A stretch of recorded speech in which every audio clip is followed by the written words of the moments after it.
All right, I'm going to give it a moment. I'm going to pull up the stream myself in the background to make sure that's actually live. But if you are watching right now and you're hearing me talk to myself like an idiot here, welcome. Welcome back. This is uh, Warhammer 40k Wrath and Glory on Unlucky Rolls with our Scuffed setup today. I am Trisky. I run the channel, and I play this orc bastard named Gizmek. And joining me are a bunch of nerds who are going to be participating in today's endeavors in the far, far future of the 41st millennium and probably going to get ourselves killed. But for a little bit of info, in case you're watching and you're wondering, where the hell is the layout? Where's all the funny things and whatnot? Uh, Today is going to be pretty straightforward and normal. I managed to get the Discord reactive images on screen working again, but I don't have my main computer at the moment. I'm waiting on some parts to upgrade it. So as a result, I don't have my layout and everything. So this is going to be a pretty straightforward layout day. That's why I'm calling it the Scuffed episode. But with that in mind, let's do our intro, shall we? Yeah. Let's just go like in order in the voice chat. So let's start with our newest member, actually. Uh, well, I am Chrono the Pinquisitor. I have my own little meme dub channel here on YouTube that I consistently don't upload to. um, and I am playing Saphar Shaitaneese, the essentially the teenage brother of the entire group, the Harlequin acolyte Eldar. Yep. And as I said before, I am Trisky, and I play Gizmek Skrapmangl da Gear-Turnah, the ex-free Buddha orc with a penchant for evil sun's color schemes. And some mechadendrites and stuff because I was an abomination of nature when we were in Rogue Trader. Next would be Marius. I am Marius. I'm playing Sator, and if you watch RT, I have most of my things which I had there basically now, at least the core stuff. Yeah, he's still tall, but now he's mechanically tall. Not Because mechanically tall, actually, because this one I doesn't mean, make you you're mechanically tall. mechanically tall. It just does nothing. Yeah, sure. Yeah. He officially, quote unquote, has his mutations back that he technically already had in Rogue Trader because we've swapped systems, so things are fun. Yeah, and also teleportation again, Oh, which nice, will yeah. be fun. Next would be Yep. the epitomous Rogue Trader. Yeah, I'm the only one that's normal. The rest of them are freaks. I just keep them around to keep me entertained. I play Holtz. I'm Reaper Joe, by the way. I play the Rogue Trader Holtz, and I'm just here. And I'm just here to have a good time. Sounds about right. Right on. I'm 6.5. I'm the GM of these dorks. And I used to run a 40k tactics channel like 3 years ago that I haven't uploaded to for putting out old like ventures that never went anywhere. Yeah. Yep. I mean, to be fair, And, this channel hasn't gone anywhere, so it's not like you've upgraded. Yeah, exactly. All right, so last time you guys were fighting a bunch of world eaters that escaped with their chain axe artifact, and then you guys settled in to head back to Gilneas, I assume, right? Yeah, we're heading With back to a the. with a load full of stuff that you Yep. own. Some of which I've acquired for my own means because, of course, orcs and looting. Yeah, that was like Captain Holtz being able to like find a way in the contract to get you some of that stuff. Yeah, Yeah. he fucking loopholed some shit for me. Yeah, he loopholed you some stuff. And, yeah. And great. So I mean, so it's warp travel. So it's I'm pretty sure that we already rolled for that, or let me double check that. We have a history. I'm not seeing a roll for the actual Pilot, and travel. then I rerolled that because I only hit it 1/6. Oh yeah. Okay, cool. Yeah, So I already did that last session. right, because we actually already did everybody's like downtime in the warp, right? Basically. I mean, Yep. last session, Sator Yeah, was speaking to. We did all of our downtime stuff last session, and we were basically at the point where we were emerging and coming back into system at the beginning Yeah, of the I day. think that's where we're at. So Sator was talking with Kronos' character and was like, "Hey, do you want to try hunting down a chaos cult or something?" Now, yeah, he wanted that was gonna be like a side session thing, but we never Sator ended and up meeting up. Sator approached Saphar and asked him to talk to, or see if he could talk to the Dark Ira. Eldar on board about potentially Ira, becoming yeah. human. And Saphar explained that it's kind of out of your hands. Like it's very much the path chooses you as much as you choose it, sort of thing. Right. Saphar. Okay. So so Reaper Joe, how does like your bridge look as your ship is coming out of the warp? Do you have like all your lieutenants nearby, or is this sort of a casual affair? Holtz isn't really one to stand on ceremony, and considering that like we were probably still like trying to fix the bridge after the Terminator decided to terminate, there's probably still like a few repairs going on, so like he'll probably just like if we're about to come out of the warp, we'll just put out like a general announcement, exiting warp, like, and it'll probably be like through his second in command's voice, like exiting warp in like 3, 2, 1. Yeah, so it just sort of comes out of nowhere. So like Right. maybe we'll have like the first scene with like Gizmek down in his like mech bay, and he's in the process of like carving some of his regicide figurines. And you just hear like, and he's like zoomed way in with a scalpel basically to try and carve this last little bit, and then you just hear like exiting warp in 3, 2, 1. Gizmek's like, oh no, and then like everything shudders. No. So what happened? Gizmek isn't the type to get startled at this. He just like, puts it down and just like starts like playing with a ball or something, throwing it around. As we get out of the warp, the ball like hyper accelerates into someone's face or some shit, and he just shrugs. Oh, I was gonna have it like he's like he's deep in the carving, and then like the ship was just like shuddered, and like the piece that he had in his hand is just like sliced in two. The equivalent of someone like bursting into the door yelling when you're trying to paint your fucking minis. So you exactly. It's either snapped in two, or there's like a really really dumb yellow line painted down the entire thing like over its face, and Gizmek just roars in frustration and chucks it really fast at somebody's head, and it's just like a dent in their forehead. Yeah, so that's the opening scene in the mech bay. The bridge has a number of like repair crews like fixing the railings, because like the Terminator like basically cut straight through the railing as he jumped down.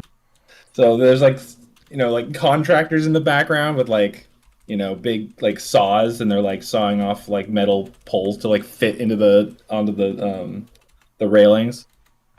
And and I assume Holtz, you're like sitting back like lazily on your command throne, right? Yeah, no, definitely. Yeah, so you get your boots like folded in front of you, like you get your legs like crossed.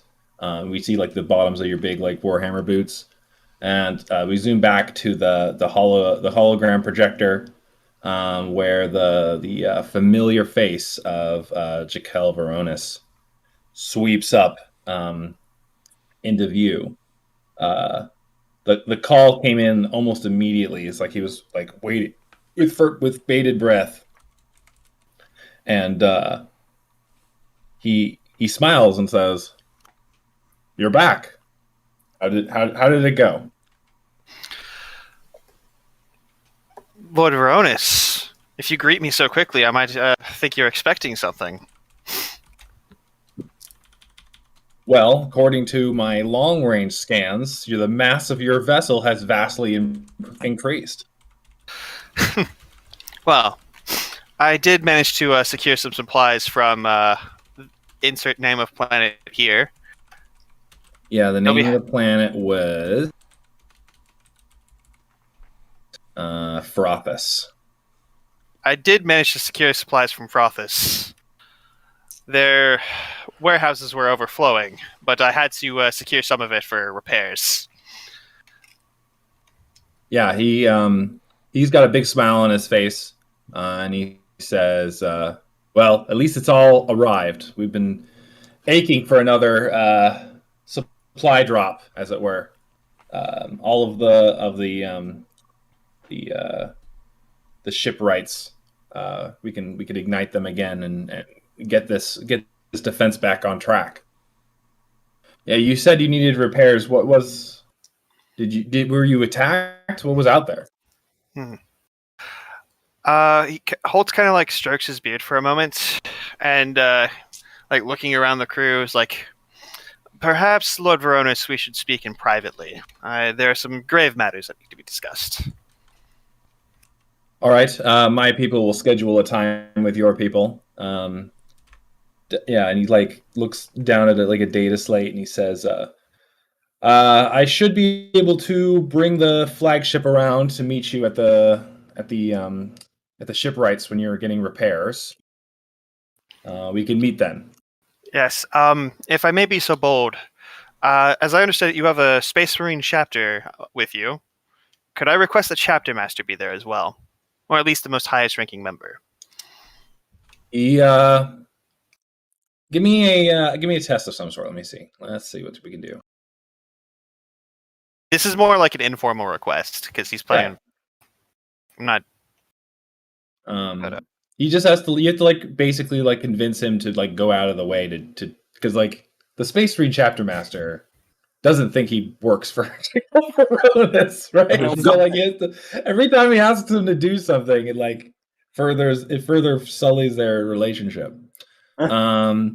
So give me a persuasion roll, difficulty 2, as he ponders that statement. All right, well, 3. But yeah, you got it. Okay, cool. So we're even. Yeah.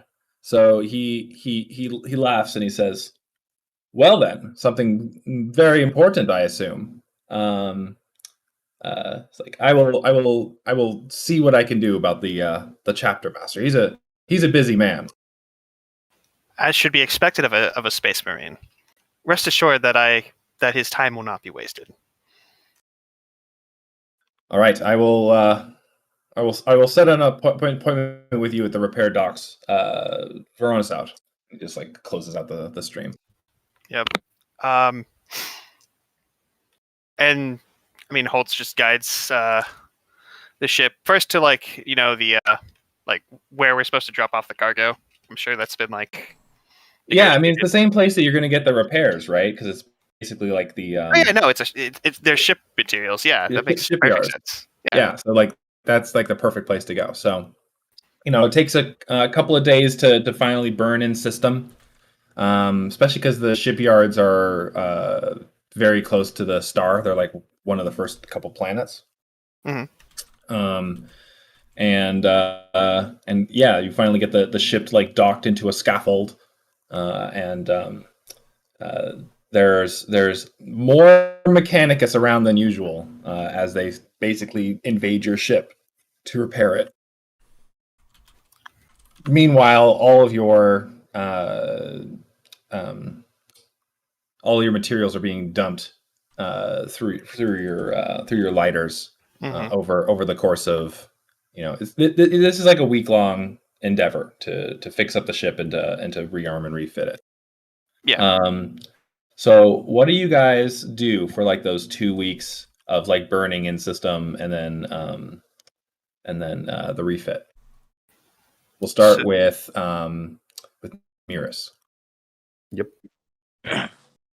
So what do we do while Yeah, you got like a 2-week period where the ship you're not really needed as a navigator because it's just in system burn, right? And it's just a refit, so you don't really need it for that either. Do you want the lieutenants at the meeting as well, Holtz, or is it just going to be you and the rogue trader and the chapter master? I'd prefer it to just be me. Okay. Yeah. So Miros, you're basically your character's not needed right now, so you can do whatever you want. Either making Ira less pissed off or studying the warp core thing. All right. So on the Ira getting less pissed off front, how are you going to approach that? Yeah. She is pissed. She's taking it out on you by taking you down to the practice cages every day to practice with the agonizer. Oh God.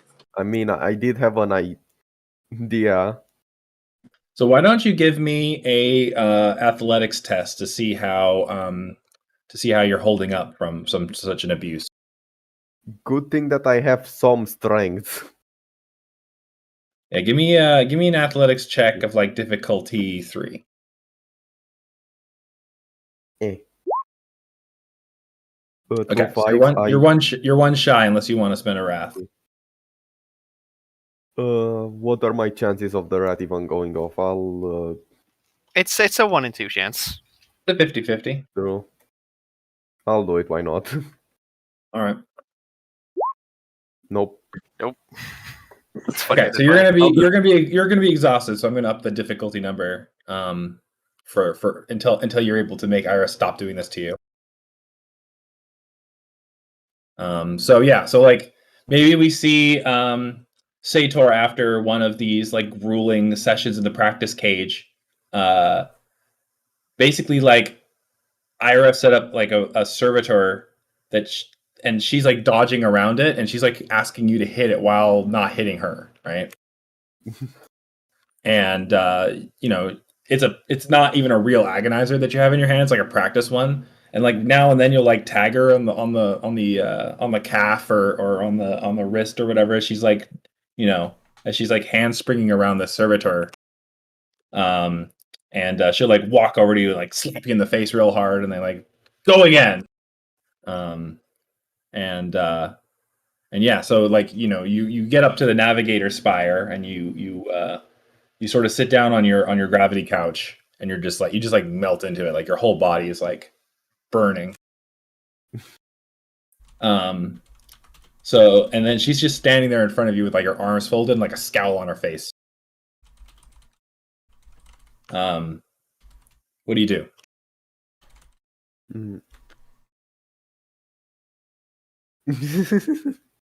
Yeah. Like, I don't think you're focusing hard enough. I don't. You shouldn't be hitting me with the agonizer. Of all the witches I've trained, none of them have taken this long to learn it. And none of them have had a third eye. Maybe you're not more than human. No.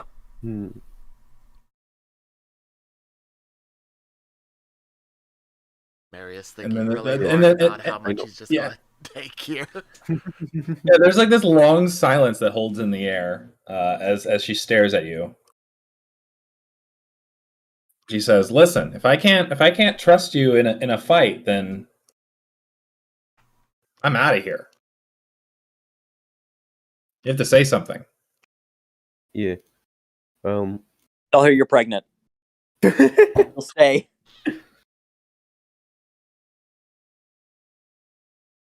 Well, did you forget to check in with the what was your character name again? Saphar. Saphar. Yeah.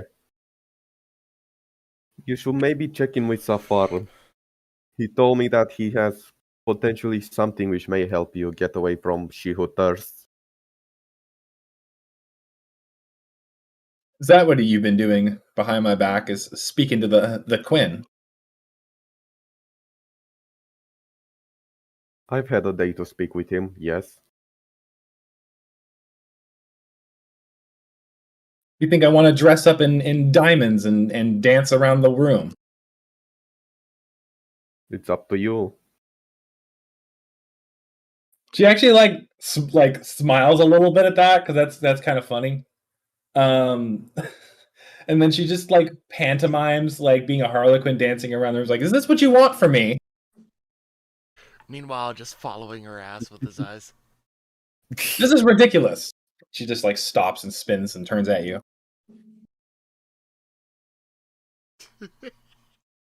As ridiculous as having to torture people just for existing, just to survive. Oh, you know that I enjoy that. that feeling is a good one. And this one too. And she like pulls out like a syringe that she's got attached to her hip, and she's like, "Time for my drugs," and just like jams it into her arm. And like she immediately like softens and says, "Oh yeah. That stuff that your new crew is putting out is quite incredible. You should try some." Well, at least they're also working for Eldar biology. She like walks over and like hands you a syringe that's like half full because she only used one dose in it. I mean, Sator is not one to say no. All right, give me a what's the one for that? Is that Toughness, maybe. I'm trying to figure out which test that would be. Medicaid? It should be a trait, right? No, it should be a trait, right? It should be like a resilience test, I think, would be the one without armor. Just see how high you get. and then it's difficulty. It's gonna be difficulty 2. I have 5 resilience, so I'll just roll 5 dice. Yeah, let's do that. Okay. Yeah, I succeed. So you don't melt into the couch and disappear for the rest of the session. You feel it relax like all the muscles in your body, but you can still feel like the burn, and you can still feel the fatigue in yourself. Yeah. So she'll like slop down on the couch next to you, and like you can see her like trying to relax as well. And she says, I appreciate you trying to find a way to break me away from my species' fate. But I don't think I'm cut out for that kind of fashion. We'll find something one of these days. Anyway, Sator's going to pull out the fucking hallucinogenics that he has. Oh, he's gonna go double? Sure. So yeah, you syringe yourself with another thing and start to like hallucinate, and you hand it over to her, and she does the same, and then that's the end of the scene. It's just the two of you on the couch, just like drugging out. Yep. I should probably use a charge from the hallucinogenic acid for that. Yeah, don't worry about it. You're getting plenty of stuff from your crew, so don't worry about that. All right. This is probably just like some like experimental thing that they told you to try while they're working on all the other stuff that are like actual mechanical based items. All right, cool. So that didn't really go one way or the other. So she's still pissed at you.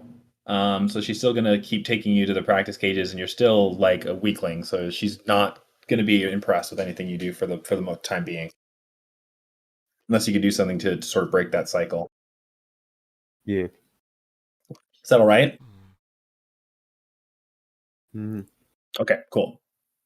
I don't really have anything else to do right now other than yeah.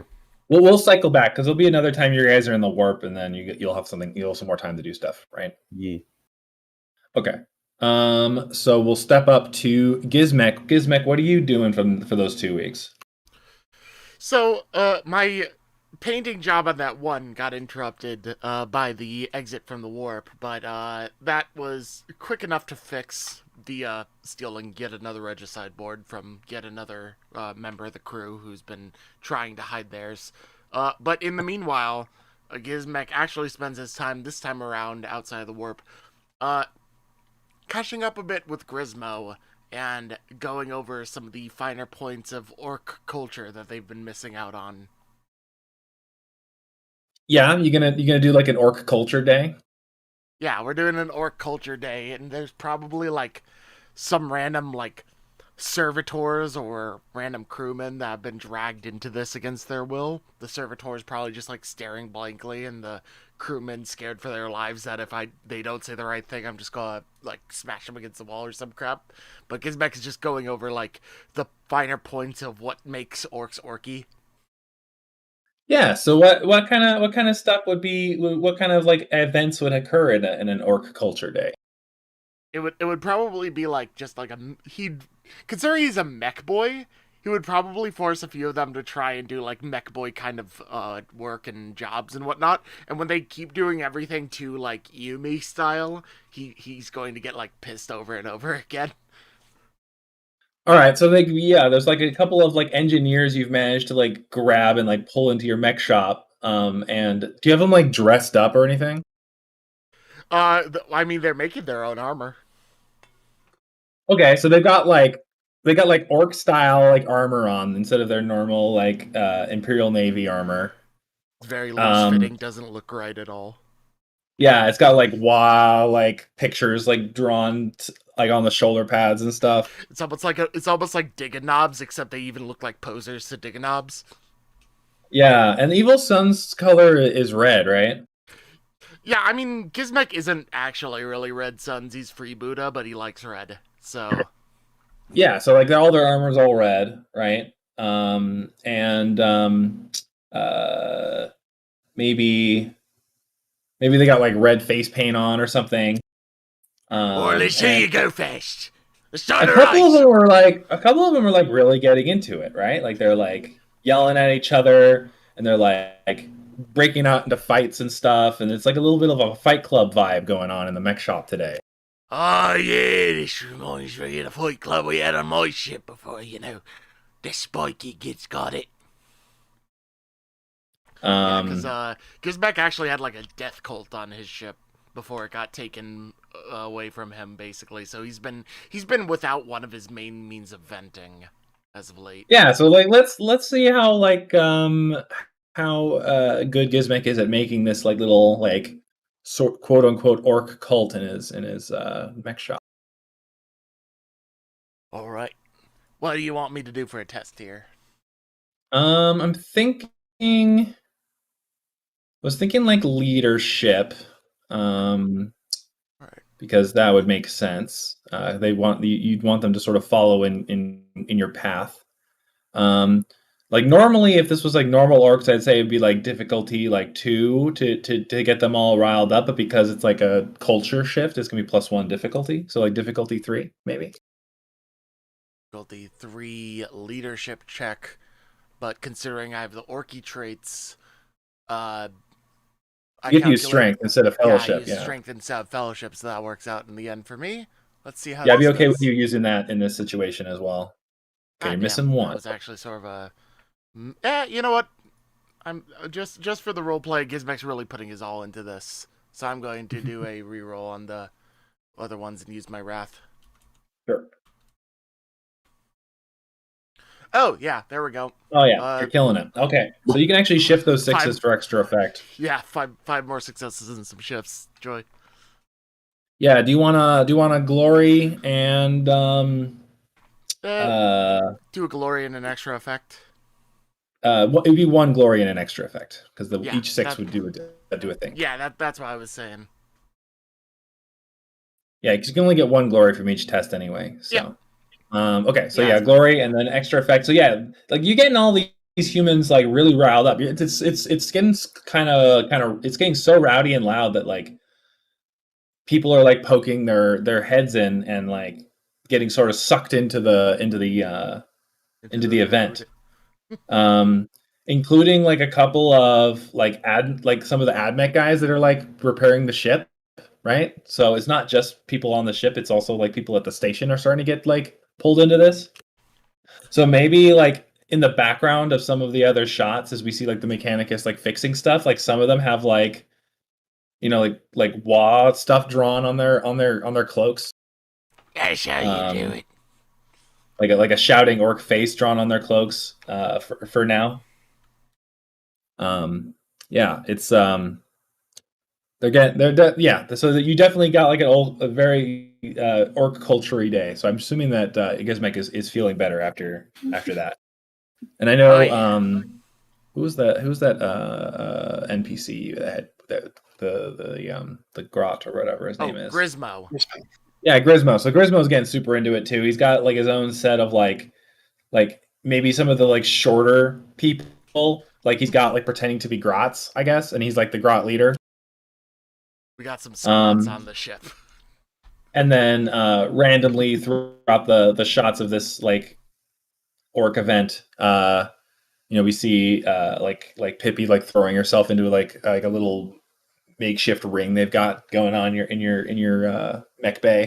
Oh yeah. Some of your stuff gets damaged, but I don't think you care because I think that's like expected. Yeah, that's part of the course. So maybe we'll knock you one success down on your the Death Dread progress. your mech, your Death Dread progress, and but like the crew are like much more comfortable with you. So I'm gonna give you like +1 fellowship towards them for a while because like you've sort of linked the orc and human culture, I guess, on the ship. Yeah, I gave them all an excuse to vent their frustrations for a day at least. They're very frustrated as well. So yeah, maybe in the future you also hear like rumors of like little fight clubs like starting up all over the ship. Rumors that Gizmek would definitely look into with bated breath. Great, Gizmek is starting a new death cult. Turning my crew into xenocultists. That's a paddle. Oi, that's my job. And then we'll move to Chrono and Saphar. What does Saphar do for those 2 weeks? I guess he's AFK for now. So we'll do the meeting with the rogue trader, and then we'll come back to him. Okay. Oh yeah. Saphar. Oh yeah, go ahead, Saphar. Yes. There we go. Hey, is your microphone just not functioning? Sorry, no, my phone audio chose the perfect second to die. Nice. Sounds about right. That's about the scuff we expect over here on Lucky Rolls. Yeah. We're just the most professional of productions. I'm literally here just staring at my phone. That's it. Yeah. So as I said, like there's 2 weeks of sort of inaction on board the ship. So what does Saphar do in that period? Okay. The one thing Saphar would be doing is doing a lot of people watching. Sort of, listen, as an Eldar, especially a younger one, he's basically just a cat. So he's just scoping out the entire ship, finding little places he can sort of squeeze into and stuff himself where other people probably won't find him. Like how cats are just going to, like, when you let a cat out in a new place, it's going to scope out places to hide, like under the couch or in whichever cupboard. All right. And like he's been doing a lot of people watching. Like all the stuff you guys have been talking about, he's more or less seen. He's peeked in on these fight clubs and on Orc Culture Day. He's seen Sator and Ira having their little back and forth. Probably brainstorming pickup lines. And generally probably popped in on Holtz and stuff. There's no way off the ship, right? there's in the second week you guys are like docked to like a scaffold. So there's ways to get off the ship and get down to like the forges if you'd like.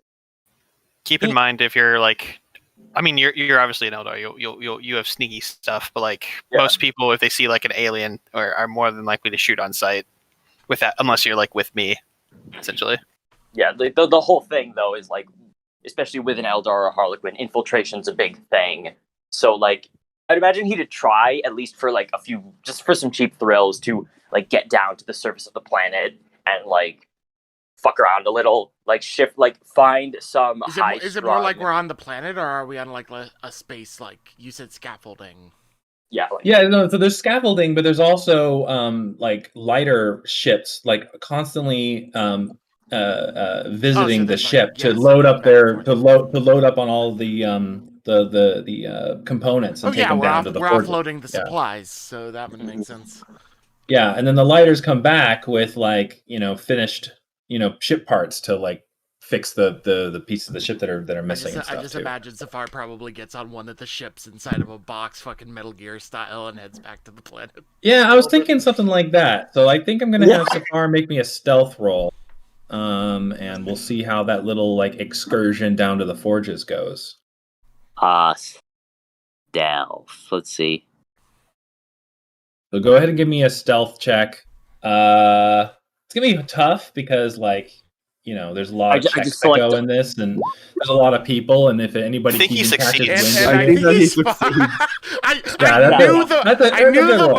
knew the moment you started saying it's going to be tough that he was just gonna roll something like that. For those just listening, he got 1, 2, 3, 4, 5, 6, 7, 8, 9 successes and a glory. Yeah, so you got a crit, so you get the glory point. So let me pull up some information on this planet so that I can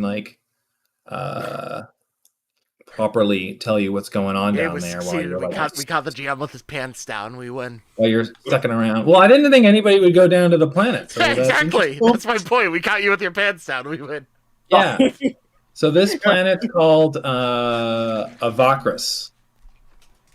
Okay. And it's a when you like sneak, like we have a scene of you like sneaking onto a lighter, like folding yourself up into one of these like component boxes, like bringing the lid of the box down over your head, and then the lighter like coming out of the docking bay. We can see this forge world in the distance. It's like this blasted piece of black obsidian rock orbiting this huge star, right? Because we're so close. This is the first star of the system. So even like the lighter, even with all of its like heat shielding and stuff, starts to like heat up, and you're starting to like sweat inside of your component boxes. The components start to like get a little bit steamy. Oh. And eventually like the ship makes it into the shadow of the planet, and then suddenly the temperature just like plummets. So at first you're starting to get burned by their components, and the next thing you know, you're starting to freeze inside this box. Outside the box, like the pilot had almost no clothes on, and the moment he was about to switch over into the sunset, he like put on like all this like winter outfit, because he knew that's what was going to happen. And the ship like comes in on this piece of obsidian. And all of the forges on this world are like built in a ring. The ship, the planet itself is like tidally locked to the sun. It doesn't rotate. So they've built like all of their manufacturing along like the twilight zone of the planet. I see. In like a ring. And then there's like mining excursions that like go over the cold side or over the hot side, depending on how they're armored or whatever to go out there and start mining up some of this material. But you can see like we can see as the ship is coming in, like the planet is like pockmarked with these like huge mining facilities that are like laying dormant and empty. Looks like most of the material has been like mined out of this planet. But with the new components that are coming in, the forges are starting to reactivate. I see. Yeah. Another thing we see is along these. So there's like 3 gigantic forges on this planet that we can see as the lighter comes in.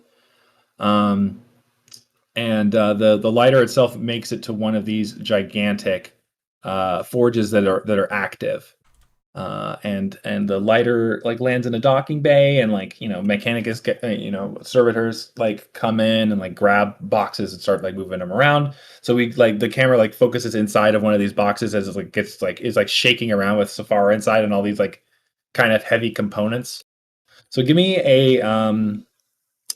like an athletics check, like difficulty 2, to avoid getting like pinched by one of these components as the box is being like How do I moved. set difficulty 2? You just roll dice. You just and roll if- it and we'll count it. Yeah. So Yeah, you got you the get the 2. two. Yeah, you got the 2 because 6 was worth 2 successes. Okay. So that's good. So Okay. you don't get pinched by any of the components. You manage to like, maneuver your way around the box as this ship as it's like clunking up and down. How big would the box be? Like if you had to give an estimate. Oh, it's probably like 10 feet on a side, right?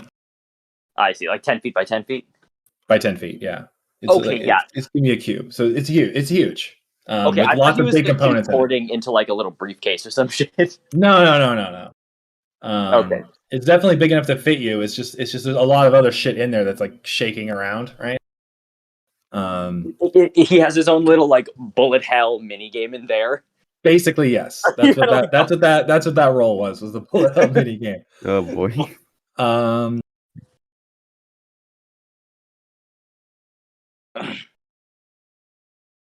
I'm looking up something real quick. Yeah. Okay. So you feel the box like settle down, right? So it got placed somewhere, and you can hear like something stomping away in the distance. And so you like open the lid and like look around, and there's nobody to be seen. There's only like all these like boxes of components sort of like laid out on this factory floor. And you open the box and you flip out of it, and you like look around, and you're in this like gigantic dark warehouse. Except for like, you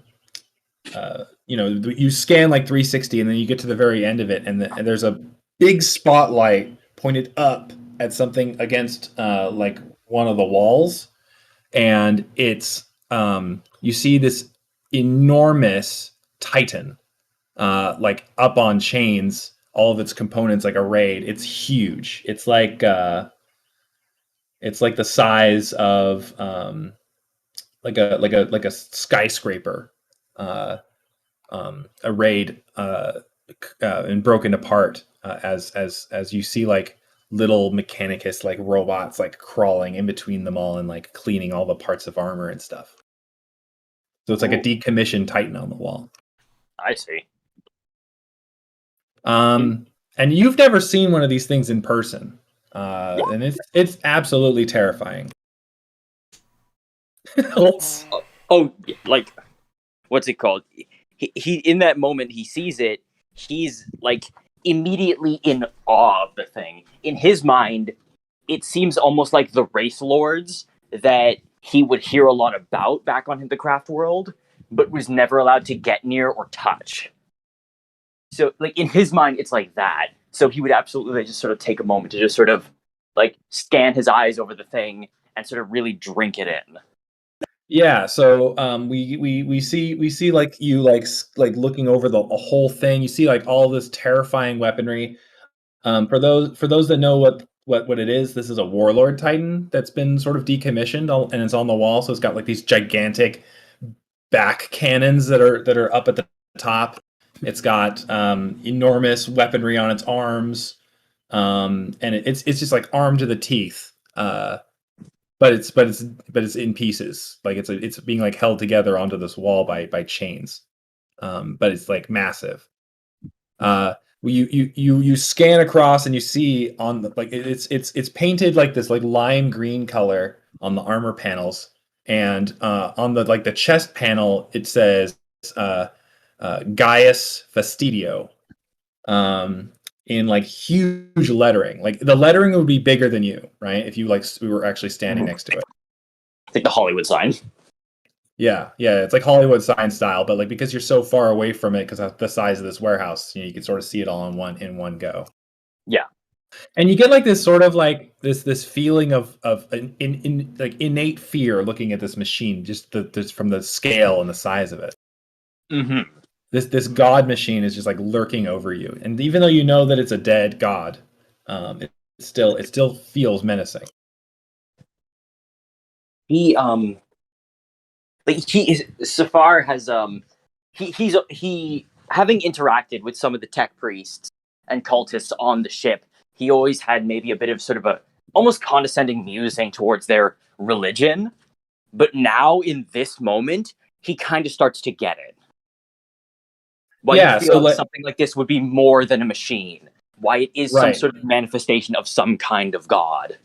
You actually see like a pretty large shrine on the floor of the warehouse in front of this machine, and you can imagine like maybe hundreds of Mechanicus priests like gathering in front of it, but not at the moment. Is this thing psychically active at all? No. Or is it completely inert? It is completely inert. The lights are all off. It's in pieces. Okay. But it's still menacing. It still puts like a shadow in your mind, just by how insanely large it is and how incredible the weapons appear on its back and on its arm. Mm-hmm. Like this, you look at this machine and you think about like all of the like, you know, skimmers that the Harlequins use to like raid and stuff. And you know, you if your entire like siege like try to attack this thing, like this thing would just blow you away. Mm-hmm. Like he sort of takes it. He takes a moment to really. What can he hear in the forge? Like from the forge. So the warehouse is like silent. Like there's no sound at all. Like all of the machines have gone. The only thing you can slightly hear is like the tick tick tick tick tick of like these little spider robots that are sort of crawling between all the armor panels, and then now and then you'll see one of them like pull out like an arc welder or something and like clean one of the armor panels off. So like these are like little servitor spiders. You can see on their backs there's like a skull with like a brain in a jar sort of on the back of them. You would be scarabs if they were made by the Mechanicus, basically. Yeah. So all you can hear is like randomly like tick, tick, tick, tick, in the far distance, because these things are like way up on the wall, right? And then like, you know, also you hear like, and you see like sparks like fly off of some of the armor panels now and then.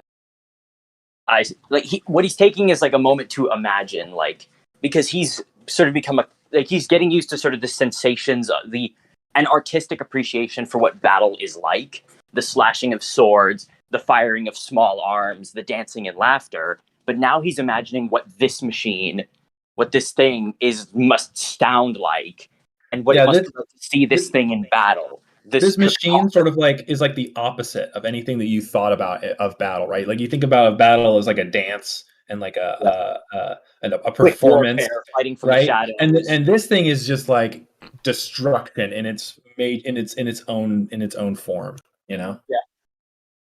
Like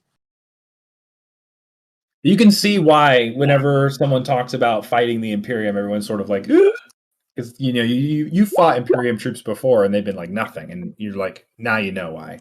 He's fought humans and Imperials individually, but now he's starting to get a sense of what it means to fight the Imperium. Yeah, exactly. Like, and this machine isn't even active. It's just on the wall. Oh god, yeah, and he's basically just sort of had essentially an epiphany. You're sitting there like you know, taking in all of this, and while you're sitting there, one of the like doors to the warehouse opens, and you like quickly scamper behind a box. You want to stealth check? No, that's fine. Your previous stealth check is for this whole part. I see. You see one of the Mechanicus like higher ups come like crawling into this warehouse. He kind of looks like those spider bots on the wall, and then he's got like 8 spider legs that he's crawling on. Yeah. instead of a skull and a jar on the thorax, though, it's like his form upright. It's covered in an orange robe. And it's like sort of the robe is like sort of like it's not It's covered in bound what? open. It's not bound closed. It's like open and flowing. So you can see like his entire torso has been replaced by machinery, and you can hear it more than see it, as it's like a dark gray metal that's like clinking as the overseer comes crawling in. Behind him is a train of similarly upgraded Mechanicus individuals, and they make their way up to this shrine in front of the Titan, and they begin to click at each other in this language that you don't understand. Mm-hmm. He was sort of he would strain to try and hear it, but then he'd realize, okay, I don't understand what's being said here, and then just sort of back off. But like, yeah, they're speaking to each other in binary, so they're like it's like a clicking like digital sound. Yeah, 001001010. Yeah, but without that, it's just clicking. And then they're like swaying like back and forth in front of this Titan, while the overseer on top is giving like it seems like a very riling speech, but in this binary language. Like you can tell that it's like very emotional. In its like its forcefulness, and like the Mechanicus in front of him are like, they're following along to whatever that sound is. You don't know why, but you're getting like a sinister vibe from the whole scene. Yeah, like initially, he finds it almost entrancing, really. The thing to start with, like, oh, what's going on here? Is this some kind of religious ceremony? Because he doesn't properly understand the difference between the cult imperialis and the cult of the machine god.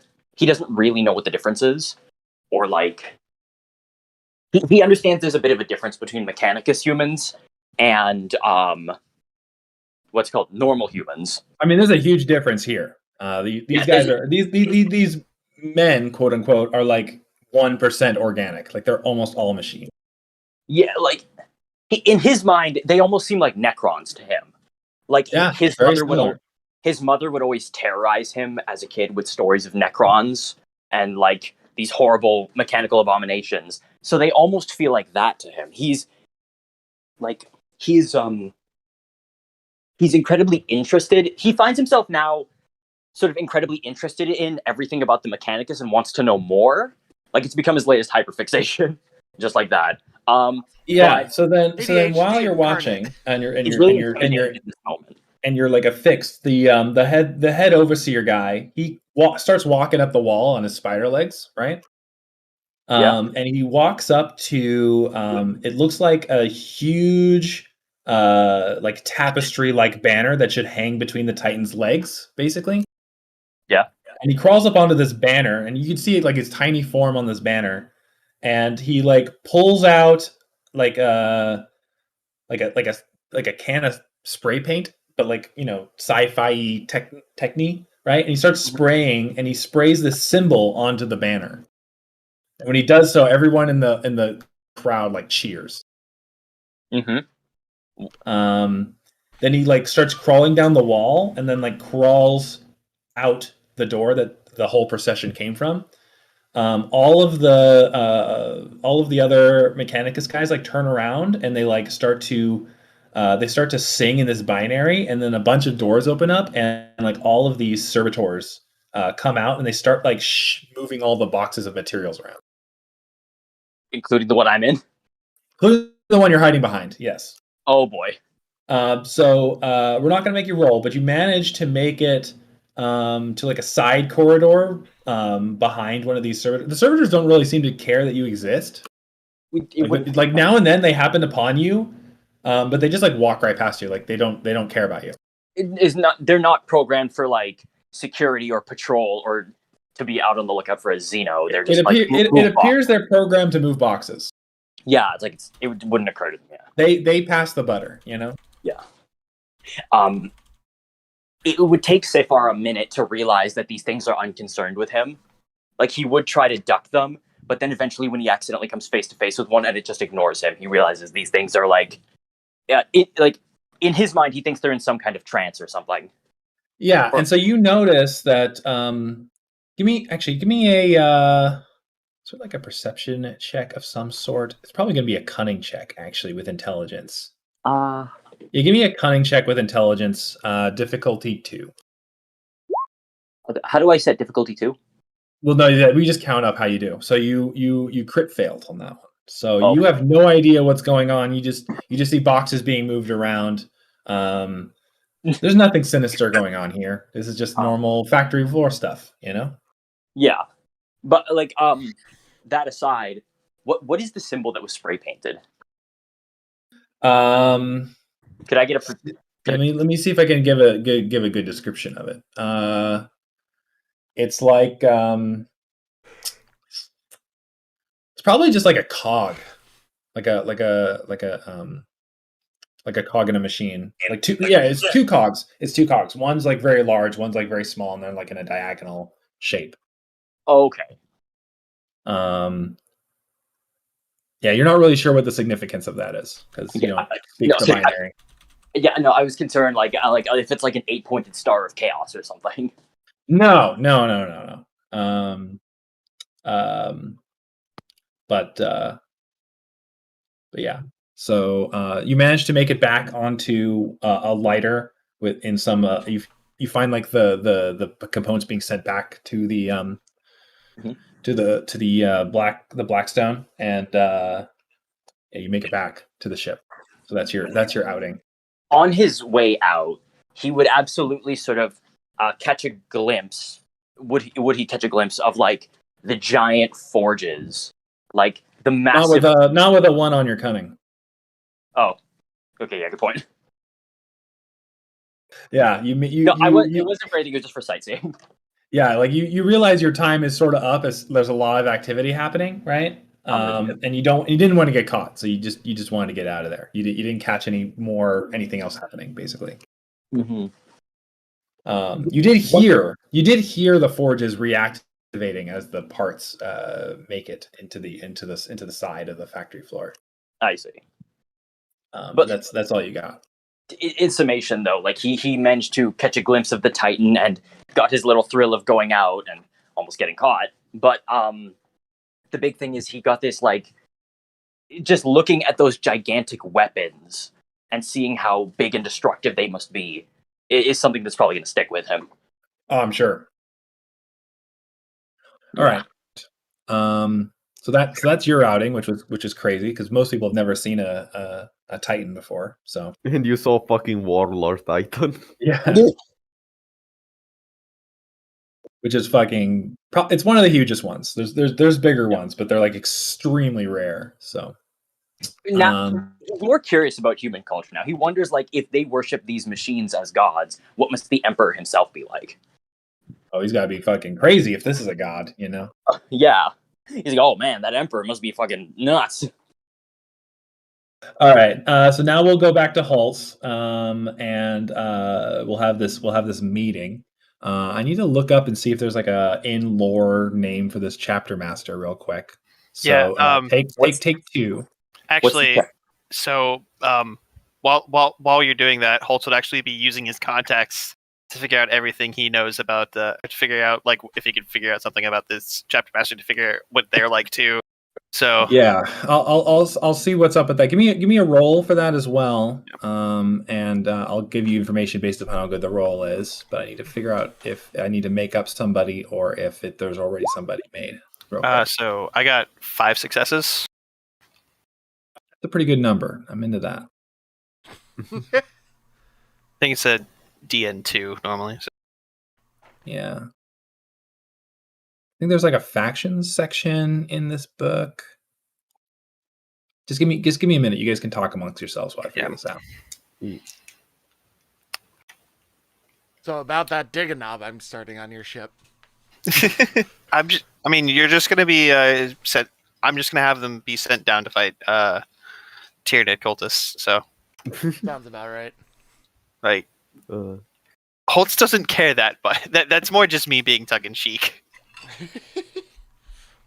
Like, you think Holtz cares that there's a Xeno cult on his ship? He's a Xenophile. I mean, at this point, this is just an extension of the fact that I don't have access to my old death cult anymore, so... Yeah. I need some way to vent, so I'm going to make a new death cult by accident. This is my self-care death cult. This is my emotional safety dog cult. Emotional support. This is my emotional support coping mechanism. Cult. Yeah. But yeah, I mean, Gizmek has been spending a lot of time working on his regicide stuff and trying to get that set up again, but even he has a point where doing his little hobby is a bit too much, and he needs to vent out any frustrations, especially considering the warp messed up that one figure. So because that one figure got messed up, he probably killed like 20 people. I don't know. Yeah, Holtz will probably have to talk to Saphar soon, regardless. He'll have to offer the deal. The deal. The deal of a lifetime. Yep. The last deal you'll ever need to make. I'm already imagining how Saphar will try to describe the fucking Warlord Titan. Yo, God. Dude, have you seen the thing? Dude, have you seen this big thing? It's like big. Please be more specific. Technically, the ship is bigger than the Titan, but... Yeah, but it's still big. It's definitely still big. Yeah, but it's big. It was also one of Holtz's goals in the original RT to get a Titan. Oh yeah, I remember. So I'm gonna go back a second and like do a little bit of redo. When you said you wanted the chapter master of the Space Marines, Jessica would say, "Well, he's unavailable, but I'll bring Captain Saris. He's in charge in it right now." Okay, that's fine. Yeah, so it's not gonna be a chapter master; it's just gonna be a captain. I mean, or yeah. It says that the chapter I just master needed is 2 systems away. What is the chapter called again? You wouldn't know. I see. You would know that their battle barge is a white color with like red trim. That like, you know, I don't know if you know enough about the Imperium to know what that Space Marine chapter is. They're not like super famous or anything. He would not know. But the only one that I can think of would like the color scheme because that's his color scheme. Just like, but yeah, hey, like, I could become one of these Space Marines. Let me just slide right in here. Yeah. They'll never know. It's like in our command. Yeah, it's actually the color scheme of the Space Marine on the cover of the book. Hilariously, I mean, really? that's the chapter for the setting. So, I mean, it's also you'll notice that the rogue shader is the same as the rogue shader that we're talking to. Yeah, exactly. His picture's also on the front of the book. Yeah. It's almost like the front of the book has relevant characters to the setting. I know, isn't that crazy? Yeah. Okay, so there's not a huge amount of information on these guys, so I'm going to kind of wing it, but let's see how it goes. Okay. So you know, you guys are getting all these repairs or whatever, and a few days later, probably on like the 3rd day of repairs, the Jaquel Veronis's flagship, which was named the Ducal Circlet, appears. It is huge. It's like a gigantic battleship. It's one of the largest ships of the line that you can get. It's got towering, citadels. It's got a gigantic church for a bridge.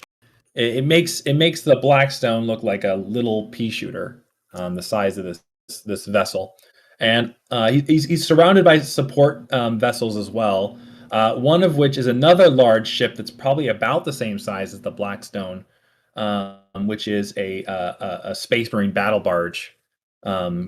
And they have a specific look to them, where instead of looking like a ship in the ocean, where they're like really like thin and sort of and long, so they could do broadsides. These ones are made to fight, forward facing, right? They have all forward-facing cannons, so they're kind of wide and box-shaped, where a whole lot of invasion-style craft can come out the front as well. So they're kind of like a carrier slash battle. They look like a barge, to be honest. So the battle barge actually makes sense. And as I said, this battle barge is like a hard white color.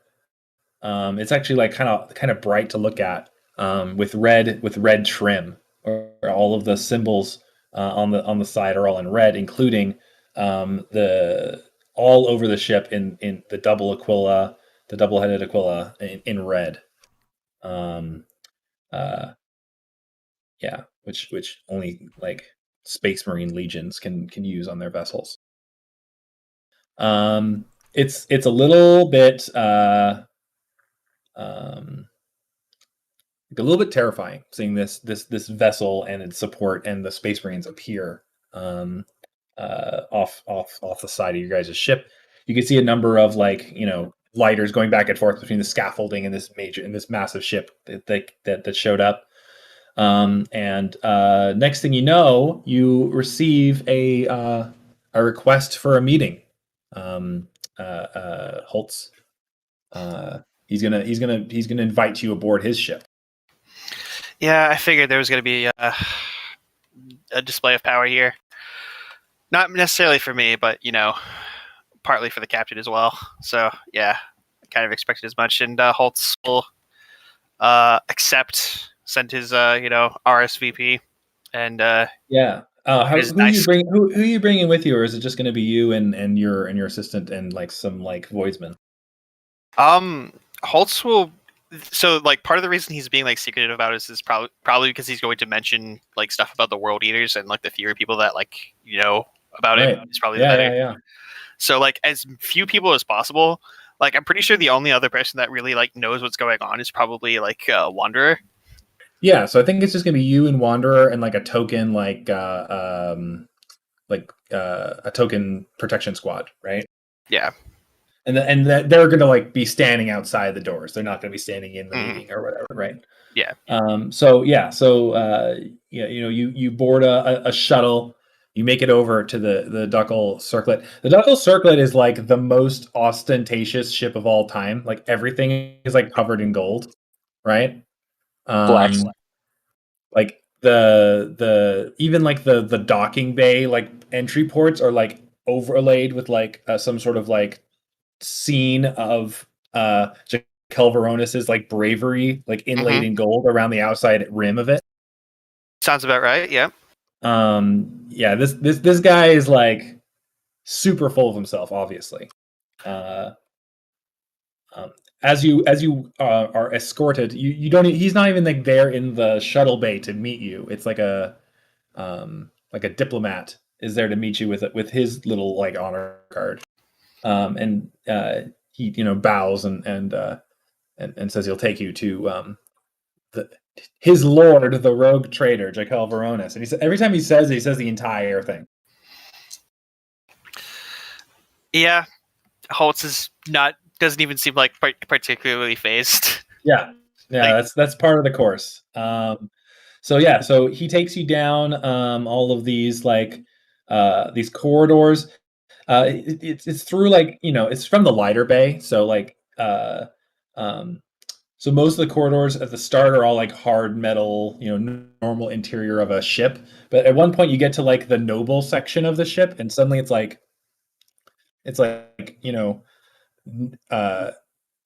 wall to wall murals and like artifacts in glass like cages display and stuff. Cases, yeah.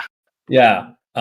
It's like swords and weapons from all sorts of different like alien races like on display. You see like a splinter rifle in a case. You see like a Cabalite helmet on like a shelf.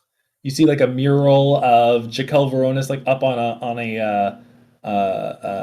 a mountaintop with like his power sword and raised and like slicing through like an Archon's like shadow field or something. You see him leading a pack of Space Marines in one of the murals to like attack like this chaos cultist. That they're drawn like really poorly, right? So that they look like they're garbage, right? Whereas the Space Marines look like the freaking angels of death, Yeah. But Jaquel Veronis is the one in front leading the charge against, whatever. And so like it's just like a massive like stroke to his ego every single corridor. I mean, go ahead. No, I was just like, yeah, no, this is just what rogue traders are. Like, we haven't really talked about like Holtz's like decor, but I'm sure like the trophy room has like all sorts of like dedications to his dynasty. Oh yeah, like you're starting to set up this exact same, like this is like it's like a virus of the brain to be a rogue trader. Like eventually you end up with a corridor like this. Yeah. So like you're in the process of making your corridor, whereas his is like miles long in every direction. And eventually, like your feet start to get a little tired because you're like walking forever, and it's just like mural after mural after artifact after artifact, and eventually you make it to the bridge, and the bridge is like immaculate. Like everybody is like in the pit is like working to full efficiency. He's got like a whole bunch of like hangers on, just sort of like standing at attention at all times. And he's sitting on this massive command throne that makes your throne look like a toilet, Yeah. It looks like a porcelain throne. His is like incredible. It's linking into all of the like ports on the side of his head onto the chair. And you can see the data feed reading off on his eyes. You can actually see like green text on his eyes as he's like reading through all the data. And the gigantic hollow field in the center of the command deck is like it's got like all the planets like orbiting each other. Somebody like you're brought in and you're made to like stand there and wait for a while, like 10-15 minutes before one of these like hangers on like walks up to the command throne and like whispers in his ear, and he like smiles and like pulls the port out of his skull, and he looks down at you, and he says, "Oh yes, Captain Holtz," in like a very like deep, throaty accent, and he stands up from the command throne and like walks down to you, and he like stands in front of you, waiting for you to like put your hand out to shake his hand. I mean, yeah, no, standard protocol. Like he's not the one to extend the hand. Yeah. In friendship, No, he's waiting for you to do so. He Holtz, yeah, like Holtz is kind of familiar. Like this is the exact same shit he would pull, like almost word for word. It's the play, and so he shakes your hand when you offer it, and then he'll take you. He'll take you through the back doors of behind this command throne to his like side room, Yeah. His ready room, as it were. And his ready room is like immaculately furnished. It's got very tasteful like paintings on the walls. It's not like the corridors, which are all like a stroke to his ego. This is like actual like real art. Mm-hmm. And the contents of this room could probably pay for all of the supplies for your entire ship for like a year or something. Like it's expensive. Mm-hmm. Mm-hmm. And so he sits down on like a very, very expensive, uncomfortable couch, and like gestures for you to sit opposite him, in a set of chairs. You and Wanderer. Yeah. And your royal guard like knows what's up. They like stand post on the outside of those doors. They know not to go. Yeah. Holtz does sit down, and instead he like when we were out on the bridge, he referred to him as like Lord Captain. His name is complicated. I'm sorry. Jaquel Veronis. Lord Captain Jaquel Veronis, but like in here he's just like Captain Veronis. Like he kind of like drops some of the like the platitudes. But like Holtz will be like, so the captain of the Space Marines. He will be here in a moment. I have sent word that you have arrived, and as I said, he's a very busy man, so he only agreed to begin his transit when he knew that you were coming. I see. It'll only be Well, us for, he like looks down at his chronometer, like probably 10, 15 minutes. He should be here soon. I see. Well, in that case, I'll start with the part that'll probably least interest him. I have good reason to believe that the World Eaters will be expanding their activities soon. The world eaters. Yes, Well, they haven't been seen on this side of the tear in a long time. and my ship encountered them on our first trip into the warp on this side of the interdictum. If you don't believe me, you can check your observer. Oh, I believe you. No one will claim to go up against the world eaters, and it's obvious from the damage on your ship that your opponents were voracious. Yes. The important thing, however, is why we managed to make it back alive at all. Which is why I'm choosing to wait for the Space Marine captain. I hope you understand. Oh, I completely understand. If it's important for if there's an increase in the chaos activity in this sector, he would be the first to want to know. Well, while we wait, why don't I call forth some refreshments? And he like claps his hands, and like some servitors come in with like a whole bunch of like food and drink and stuff. And they like lay it out on this big table that you guys have in between you. And it's not like a dinner. It's like a bunch of different like snacks and like some amsec, right? It's like a snack time sort of thing. I do have a question as he's serving it. Yeah. Are the glasses already poured, or does someone open the bottle and pour it as they're sat down so like Holtz can see it? Yeah, all of the glasses are put down empty, right? And then the bottle is brought out. Of course, the bottle is like its own show, right? It's like its own, like all the whole place is set first. Then the food is brought out on like things that are closed. Then the things are opened up, right? So you can see all the snacks, and it looks all fairly well made. And then the bottle is brought forth, right? And then it's like uncorked, and it makes like a sound, right? And they pour it into Jaquel's glass first, and like he does like a a wine tasting thing, like he tastes it first to make sure that it's a good bottle, and then he approves it, and then it's poured for everybody. Okay, that was the key there, because like the other reason for that is to make sure that like the wine isn't poisoned. Now, and you notice that he doesn't use like a poison tester before he does the tasting. Yeah. Which you don't know what to take from that, but that's a notable. It's a good way to assassinate him. If there's if anything, he could just have. He might have had the poison tester done like with a back room before a bottle was brought out or whatever, right? Like that, or he just had his intestines replaced with something else, augmentations like how Sator had before in. Oh yeah, he might also be like unpoisonable. Yeah, that's also true. But I mean, beyond that, there's like no like other real way to like ceremonially tell that you're not. Holtz drinks the wine is what I'm getting at. Yeah. It's deep and delicious. It's like a fortified. It's like a dessert wine, so it's like thick and syrupy and tasty.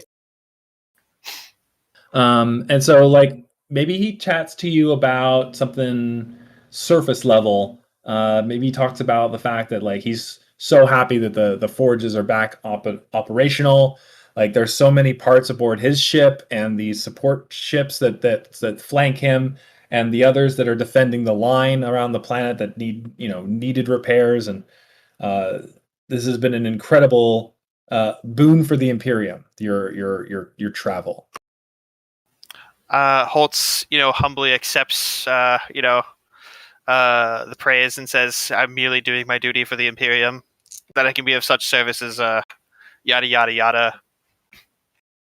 I mean, and like whenever you go into like an automatic response like that. Like he'll like talk over you and like go on to the next thing because he knows what you're gonna say, right? Yeah. And sometimes he'll finish your thought for you because he knows what the canned line is, and you guys are basically We just gotta go into trade cant. You're following like a play, you know. It's like you both are like reading a script in front of each other, in a way. Yeah, no, that's exactly what's happening. And eventually, the door opens and a space marine walks in. He's got he's not a Primaris. He's a first gen space marine. He's got very fancy inlaid armor. Obviously, not just a line soldier. He's got his helmet under the crook of his underarm, and you can see on his shoulder pad is like a white background with a red chalice in the center of it, with the Aquila logo in white on the red chalice. So, from my cunning fellowship test for paranoia, would I be able to? What do I know? Like the chapter? Do I know like what successor chapter? Yeah, so you know that they are named the Absolvers. Absolvers. But as far as you can tell, like you have no idea even what founding this chapter is from. You're not sure what the lineage is. There are some that say that their lineage like comes from the Ultramarines, but you're not entirely certain. You can sort of see it when you look at this guy, the Vibe. the like Roman features, right, on his face. You can sort of see it, but it's not totally obvious. They could be Blood Angels as well, as they have sort of similar features on their face, right? I was immediately thinking Blood Angels from like the chalice symbology, but yeah. Yeah, and so it's not entirely known much about them. You also don't know where their like main homeworld is. That's a well kept secret. Mm-hmm. This chapter is fairly secretive. Gotcha. And so some say that they might be an offshoot of the Dark Angels as well. Like no one really knows. All right. That is enough. Yeah. So he's huge, right? He's way larger than you and Jacob Veronis as normal men, even as large normal men. Yeah. He's also even larger because he's actually in his power armor. So he's massive. He barely fits through the doors of Jacob Veronis's ready room, which is incredible because those doors are massive. Mm-hmm. He takes up like a majority of this room just standing here, and like his aura of command is so strong that you can feel it like pressing on you as he looks you up and down with his like huge facial features. Holtz, in like typical fashion, is just like, all right, finally you're here. We can actually get down to business. Yeah, you can see his face. He's got one eye replaced with an augmentic, with like an augmetic that like goes back into his power pack behind him. He's got a military cut hair, so very very short, with like scars all over his face and throughout his hairline. He's got like a scraggly beard that's cut by this large scar that comes down his cheek. Like he's got like a permanent scowl all the time. And he says,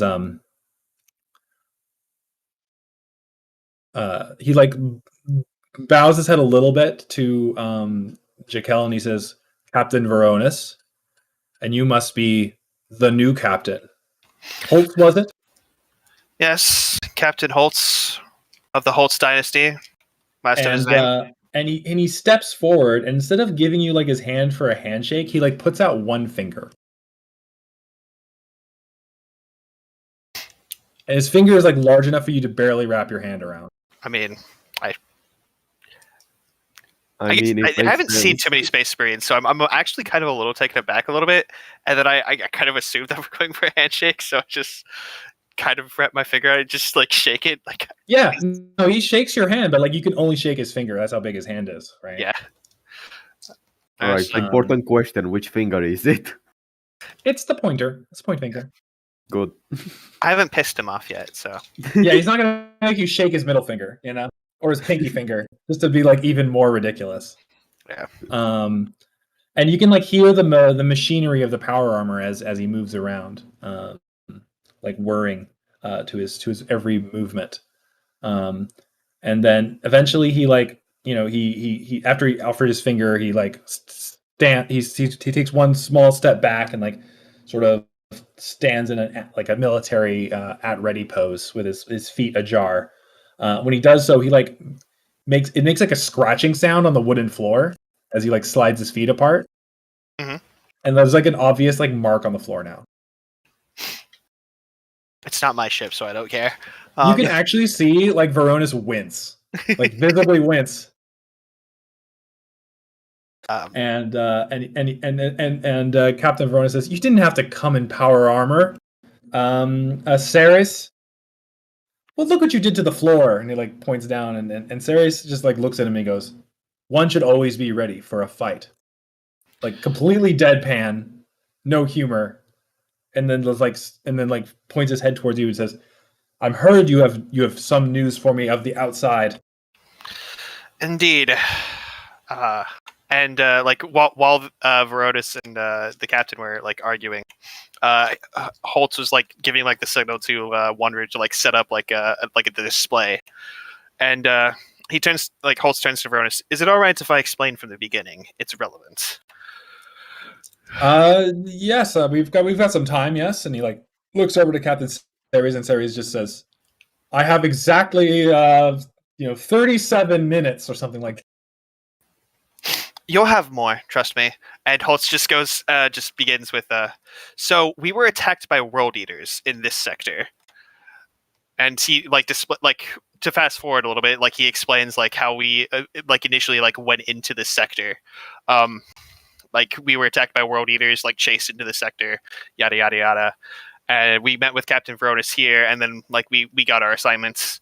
He kind of fast forwards to like that part a little bit, and then then we get to like the part where we found world eaters on this one planet. Yeah, and there were 3 ships. Ceres says, "So you were the ones that brought the world eaters through the veil after. Why were they after you?" I'll get to that in a minute. In fact, I'm getting to that right now, Captain. Please be patient. And like he Holtz goes back to like the Cadian transports and explains how like we came across them, and since they weren't going anywhere and they seemed to be bound for Cadia, we had appropriated them to see if we can deliver them to where they were intended to go. But in so doing, we were ambushed by the World Eaters. And this is the part where he explains like the intricacies of like what happened, because he notes that 3 of the ships basically got destroyed instantly, but the Blackstone was boarded. And he pauses for dramatic effect here, just to like gauge of like the understanding of like the people there. Yeah, Jaquel he's got like a knowing like smile, and he like nods. Whereas Cyrus says, "Well, that is totally against their typical tactics." Indeed. And and after investigating, we found out what they were actually looking for. Wanderer, and I have her just like display like essentially the axe, or like a recreation of the axe. Yeah, there's like a 3D model like spinning, and Cyrus's like mouth like drops open, and he says, "You had something like that aboard your vessel?" Yes, unknowing, and they were aboard the vessels headed for Cadia. This is dire news indeed. I'm afraid it gets worse, Captain. You see, en route to our destination, the world eaters that were at our planet turned and attacked us. And once they recognized our ship, they attacked in force. And once again, we were eventually boarded. And I'll have Wanderer play the recordings of Terminators boarding our ship, boarding the bridge and attacking. Yeah, he scowls, and he says, "They're bringing technology through the rift that has not been here. None of the chaos invasions that have occurred have had Terminator armor. We don't even have Terminator armor of our own. Thanks to these worthless Forge Worlds." He scowls down at Jekyll. Hold, Captain. I'm afraid the news gets worse. And right then, the VOD essentially shows the Terminator disappearing right as about he's to take my head, and I point out to I shift the camera view to where I kept the weapon. Oh yeah, and you just see you just see a hallway just covered in blood and body parts. Mm-hmm. And a Terminator raising the axe over his head, and then all three of them disappearing simultaneously on all the cameras. And yeah, so they see that and they just Jekyll looks amused, and Cyrus looks terrified. He's got a wide-eyed stare. He's not terrified, but he's very concerned. The reason I hadn't mentioned this to anyone before was an attempt to limit the spread of corruption. So they have a demon weapon now. Yes, which is why I'm telling you about it. He just sighs and shakes his head and says, "Well, thankfully you were able to bring all those parts, because I have a feeling that we're going to be invaded very soon if they have that kind of power now." That's if they go for. That's if they attack this place directly. There's also a possibility that they'll use other tactics, which is why I specifically requested your presence here, Captain. As you know, my ship is probably the only ship in this entire system that can travel to different through the warp at this point. As such, my crew is essentially the only ones that have any ability to visit other planets to scout out the situation. Which means that we have a higher chance than normal of encountering other World Eater operations. Yeah, Jekyll says, I was quite. I didn't think you were telling me quite the truth when you first arrived in system, which is why I gave you these errands to begin with.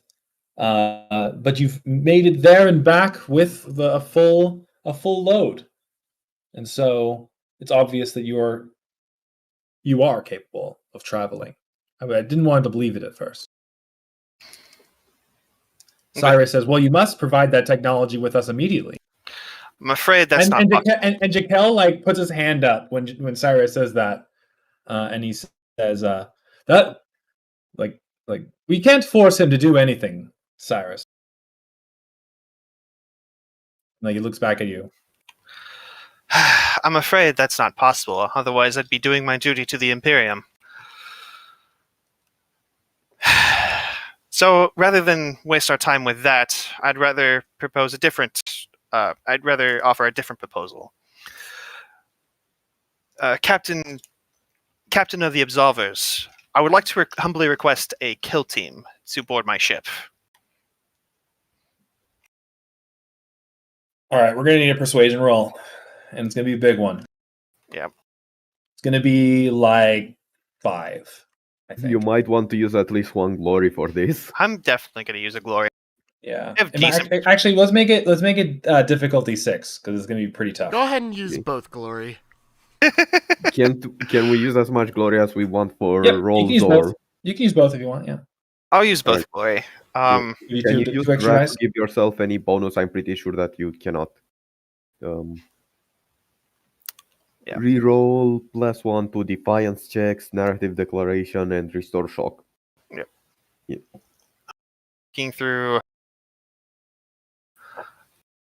Looking through my. Oh wait. Yeah. So I gain plus rank bonus dice to all persuasion fellowship tests. So I get 2 from that, and I get 2 from being. So I have a 12 dice. Plus 4 dice or whatever to your Yeah. 8. Yeah. So and then plus 4. So that's 1, 2, 3, 4, 5. So you And have to spend a wrath. Yeah, I'm going to spend a wrath. 1, 2, 1, 3, 2, 4, 3. 5, 6, 7, 8. Wait, well, 1, 2, 3, 4, 5, 6, 7, 8. Yeah. Yep. And what was the difficulty? You just need one more. Yeah. You I got think. Yeah, I get it. Also, Okay. we can we shift that for one of these for glory, or Yeah, you could shift one of the extra 6s for glory. Yeah. All right. Cool. yeah, do that. and we So can that's probably 11 shift total, one right? for. Yeah. So the other 6 that you're going to shift is going to be for extra effect, which I basically require of you to have anyway, because part of requesting a kill team is you also have to like provide proof that your ship is capable of supporting a kill team, which you don't have currently. So you're gonna have to refit a big portion of your ship to support Space Marines, right? I mean, how the kill team is like 3 or 4 guys, right? Like It's 5 guys. okay. I mean, yeah. And the thing is not only 5 Damn, I guys. didn't It's know like we had burgers it's coming in. you know the size of them. So they need like a specific sized like quarters that's for a larger person, right? Gotcha. They need room. They need room You'd for all of also their need- like their You all their probably arming also need chambers. for them certain training chambers because They have to keep right. They need specific training chambers. They need specific as I said, like weapon like loading chambers, right? Like I mean, this will like probably a ship be has to be like designed around the fact that Space Marines are going to be on it. So, like, you're basically going to go to Bitbug and be like, "I need you to take this entire part of the ship, rip everything out, and allow the Space Marines to bring in their servitors to refit it for this kill team." Right? Or you could just hang out with Gizmek in the quarters. That probably already No. been accommodated for him. No, they will kill you. And probably anyone else can't use the training chambers because they are made for Space Marines, and that for everyone else it will be brutal. And based upon the lack of humor of this captain, I don't think the Absolver would get along with Gizmek's sense of humor. Yeah. So you're gonna want them to be as far apart of the ship as physically possible at any given moment. Yep. And yeah, you need room for all of their like hangers on and armoring a Space Marine and getting them ready for battle is like a whole thing, So yeah, still think it's worth it. Yeah, so it's gonna be a very expensive ask, but because you're currently the only one out doing stuff, like Jakel's gonna like pop in some of his money to and influence to help set that up, and so that's what that extra 6 will be. Okay. Basically, or both extra 6s actually. Expedite the process a bit. If we use both of the extra 6s, will be a really big bonus where we barely pay anything. Yeah, so you're gonna get a kill team of like 3 Firstborn Marines and 2 Primaris Marines. One of which is a sergeant by the name of Invictor Brom. So he's the sergeant of this kill team. Okay. There's one normal intercessor, and as I said, 3 firstborns. One of them is a like an assault marine, and one of them is like a heavy weapons guy, a devastator marine. I am heavy weapons guy. Yeah. I'm sorry. And it takes like the entire week to set up all the contracts and shit necessary to make this fucking thing happen, right? In fact, it probably takes like an extra week just to like set up a part of the ship available for these Marines, these 5 Marines to be supported. It's an incredible undertaking just to get these 5 onto your ship. And so we'll like skip forward to you and Jakel on the scaffold.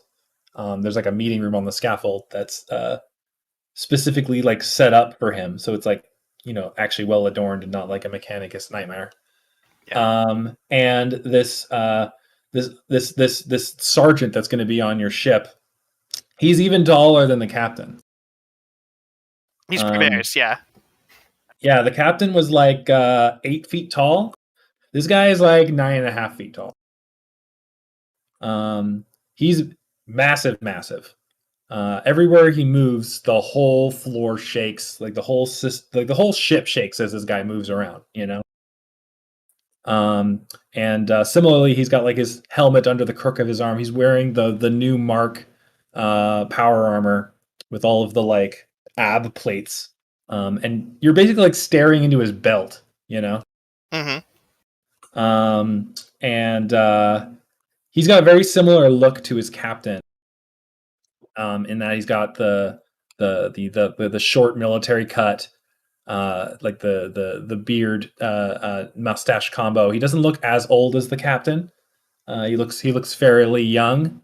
He doesn't have any augmetics, and he doesn't have any like scars on his face. So he's like super pretty boy space right now. For now.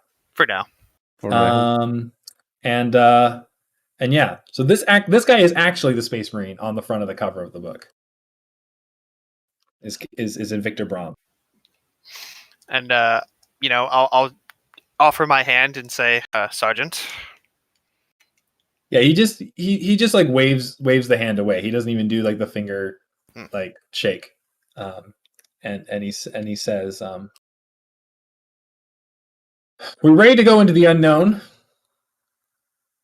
I hope that I'll be provided a position along your war council as well, as is contracted. Of course, Sergeant Invictor Brahm. And he's just like straight no nonsense. He's like, you know, we're going to battle, you know. So he says, this is very this is not a normal situation for us. We are typically among our battle brothers and not sent out alone like this, but desperate times call for desperate measures. I understand, Sergeant. This is also a very unique time for me. This is also very unique in the sense that we have been told that you have foul Xenos scum aboard your ship. Uh-oh. Fake news. Yes, I'm afraid... You were to keep said foul Xenos scum away from our section of the ship at all times. Of course. Oh no. Orc has a premonition in his section. I feel like I'm going to have to push in some kids later today. Additionally, if we are on mission, if we see these foul Xenos, please be noted that we will not know that they are with you, and may fire upon them at the first glance. I'll make sure that they are well aware of your position on the matter. Though I do humbly ask that if they are seen with me, that you can at least assume.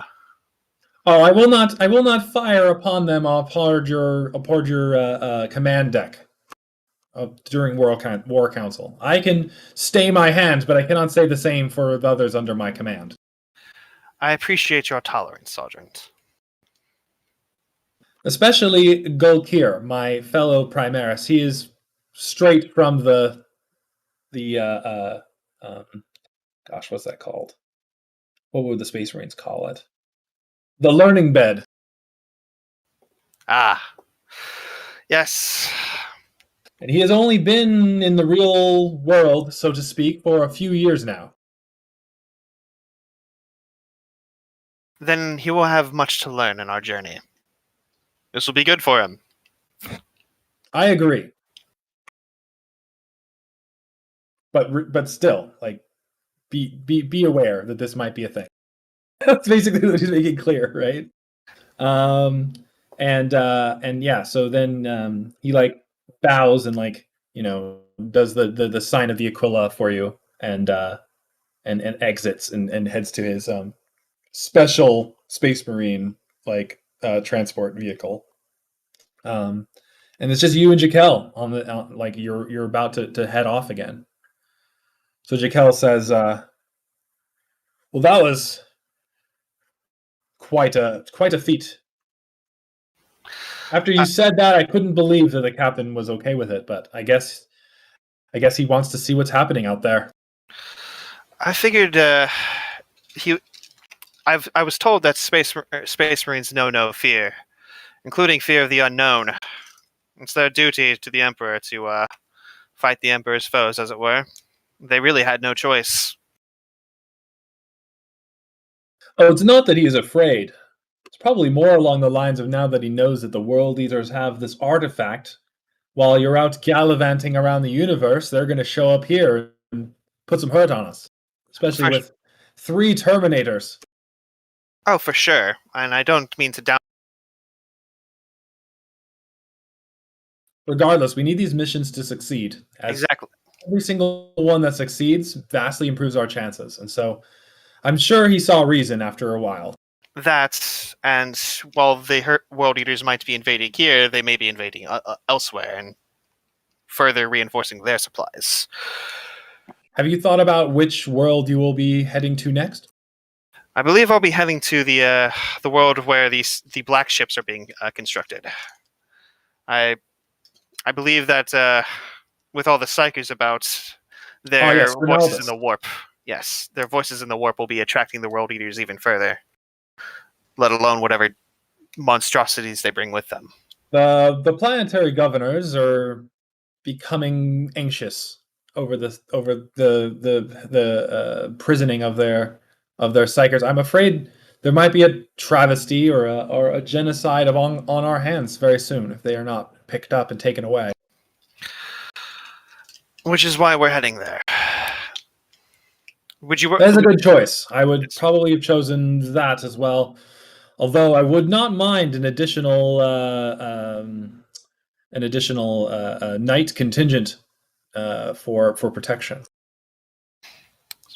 In that case, would you prefer us to make both trips in one? Would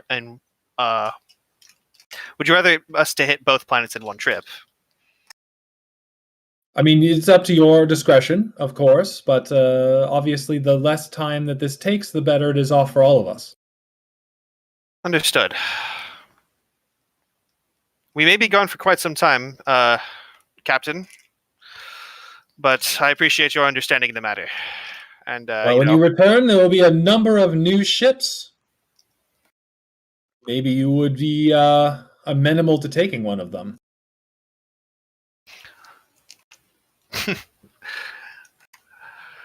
I'm sure we can work something out. But until then, Captain, and Holtz will offer his hand. Yeah, he'll instead of grabbing your hand, he'll like grab your arm and they'll do like the arm handshake with you. The Emperor protects. Emperor speed. Yeah. And then he like leaves you to your work. Yep. They seem like a very pleasant bunch. Yeah. He's a pleasant guy if you get along with him, It's when you don't get along with him that yeah. If you break that contract, he'll murder you in your sleep. For sure. I mean, Holtz would do the exact same thing. Yeah, exactly. You guys are like cut from the exact same mold. He's just like a larger version of it. Yeah. Okay, so then you make it back to the Blackstone, and the Blackstone makes it to the Lagrange point over the course of a few more days. Let's have like the first like war council with Invictor Brahm in attendance. But before that, I would like to meet with Saphar like personally and privately beforehand. Okay. Yeah, I would have him like come to my quarters specifically. Yeah, there's a lot of waiting time, so Saphar gets like somebody comes to his weird corner of the ship and like, hey, Captain's looking for you. This is still before going into the warp, right? Yes, yeah. Still before the warp. So yeah. So yeah, like someone comes in, just gives him maybe like a little like missive or like just like an informal verbal message. So Captain's looking for you in his quarters, essentially. yeah, like he knocks on the door to the captain's quarters, and then quickly sort of climbs up to try and like Spider-Man on the roof above where the door is.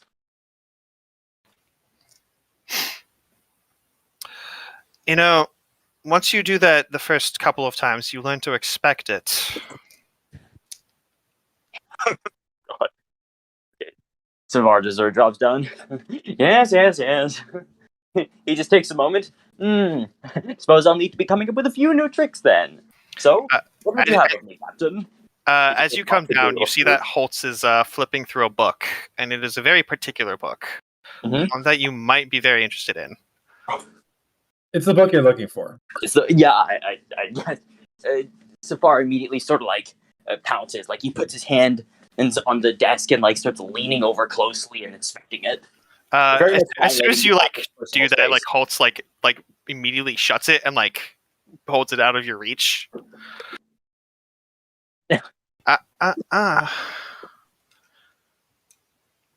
Now, before we discuss this book, and he like specifically like puts it away, like makes a show of like putting it like in a very locked drawer. There's a few things we need to discuss. By all means, discuss away.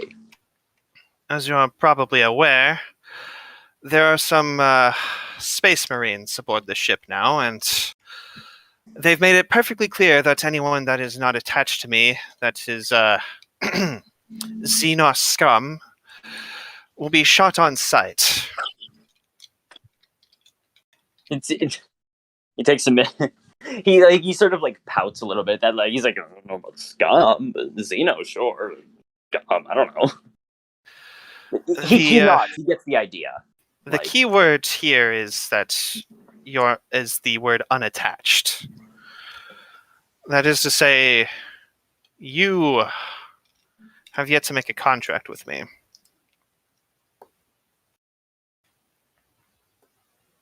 As such, I can't exactly protect you from the Marines. Saphar is sort of weighing his options. Like, on one hand, he's confident enough in his... Whether or not he actually could is another story, but he's confident enough in his abilities that he feels like, oh, I could probably duck them and be fine on my own. But at the same time, Saphar, like, he's like, if it's a contract you need, a contract you'll have. But on one condition, I get to see the book afterward. Like, that's like Saphar feels like he probably, whether or not he could is a different story, but he feels like he could survive without the contract. But he's also concerned that if he doesn't make a contract, he won't get access to the book. And he's hit the point where he likes the rest of the crew. Like, he likes Holtz in particular. So he doesn't want to have to, like, kill him and take it. Oh, I can offer you a lot more than this little, tapestry. In fact, I'm more than willing to make a contract with you. The terms are very simple. I will grant you anything that your heart desires, so long as it's within my power. In exchange, I get you. He sort of like puts a hand to his chest. Captain, I didn't think we were moving this quickly. When's the wedding? Gizmek and Sator have already made this deal with me. As such, you can ask them for the veracity of my claim. You'll find them very satisfied. There'll be no need for that, my good captain. I've been watching you for quite some time, and I've worked on you, and I've worked aside you, and been satisfied therein. I know you're a man of honor, and that you'll stick to your word. So, how do humans do this? Oh, you just have to agree and shake my hand, and the deal is sealed. He nods and he shakes your hand, but like he grabs like the top of your hand and like shakes it up and down. No, he grabs your hand by the wrist and starts jiggling it. He kind of just like lets you like fool around with his hand for a little bit, and while you're distracted, he just like he never actually put the book away. He like you with a little bit of sleight of hand, he just like slides the book like next to you while you're fiddling with his hands. Yeah. In that case, Saphar quickly, picks up the book and starts like inspecting it end over end. I expect translation on my desk. When you're finished with it. Saphar, he pauses for a moment, smiles and says, "Yes, I suppose I can do that." Like there's an audible, like there's a visible pause before he says yes. And with that, Holtz doesn't say anything else. Like the reasoning there is that Saphar will translate as much of it as he thinks Holtz should know, because like at the end of the day, Holtz is a human, and him being an Eldar doesn't necessarily trust any human with like the full extent of chaos knowledge, because in his mind, he's more corruptible than Saphar is. So like there are things he would leave out of a translation, but he will translate a bunch of it. Keep in mind that Holtz does speak Eldar, and probably knows enough to know which parts you left out. If Holtz catches you leaving stuff out, he will... Oh. He will call you out on it, though. Yeah, like when you're first looking at the first couple of pages, you can tell that this is like tome, like 754 of like a 20,000 tome epoch, right? Oh, like here's the thing: I didn't realize it was in Eldari. I thought it was in the Runes of Chaos. No, it's in an ancient Eldari script that you would be able to understand as from your Harlequin training, but it wouldn't be like the easiest thing in the world to translate to regular Eldar or English. Okay, then like on one hand, I feel like the Saphar would know by this point that Holtz can speak Eldari pretty well. But at the same time, I feel like Saphar would be hesitant to include everything. Like if there's something particularly dangerous. So it's gonna take a while for you to we're gonna have to do like roles and stuff that you've even conceptualized what's in the book, because it's like hard to read. It's like all in like prose and like flowery language and like in rhyme and stuff. It's not written like straightforwardly forward to back. It's also written in like a weird Eldar style where like it's written in like a little bit of a cipher where like certain sentences go together in certain orders. Not just like read left to right. You got to read like the third letter on the 5th page with the 4th letter on the 10th page. Like there's a bunch of sentences on the page. You start from the top and glean what sentences go together in which order. Yeah, like it's a very complicated text. As ancient Eldar texts tend to be. If everyone that could read Eldari could read the ancient Eldar text, then the ancient Eldar text wouldn't mean anything. So. They're like super encoded, and like you sort of have to have like the culture of an Eldar to understand the cipher as well. It's not like an easy cipher to do. It's like a cipher that morphs as you read it. Yeah.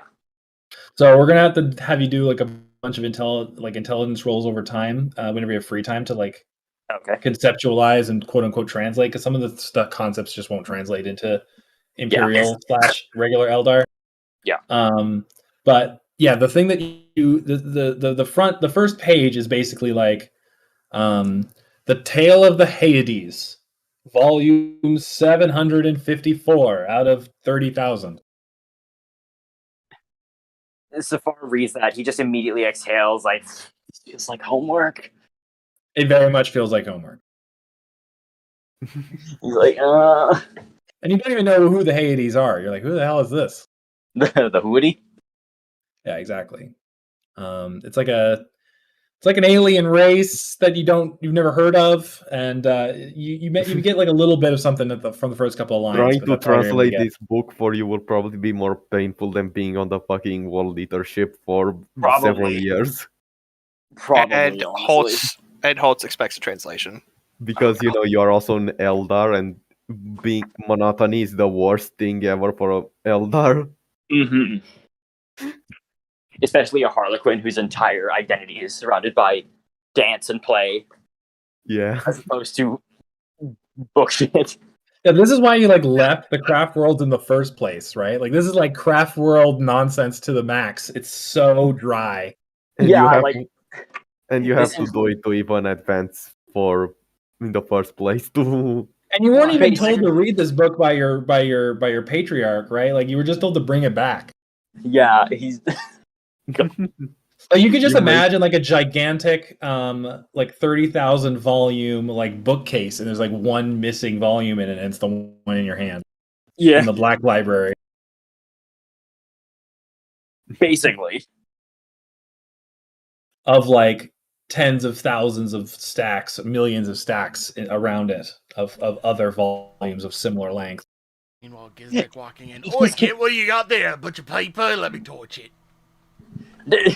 He gets startled by that and starts like, Nah, that was like out of character. Yeah. His You reaction. can only do, yeah. So like Saphar just like clutches it like.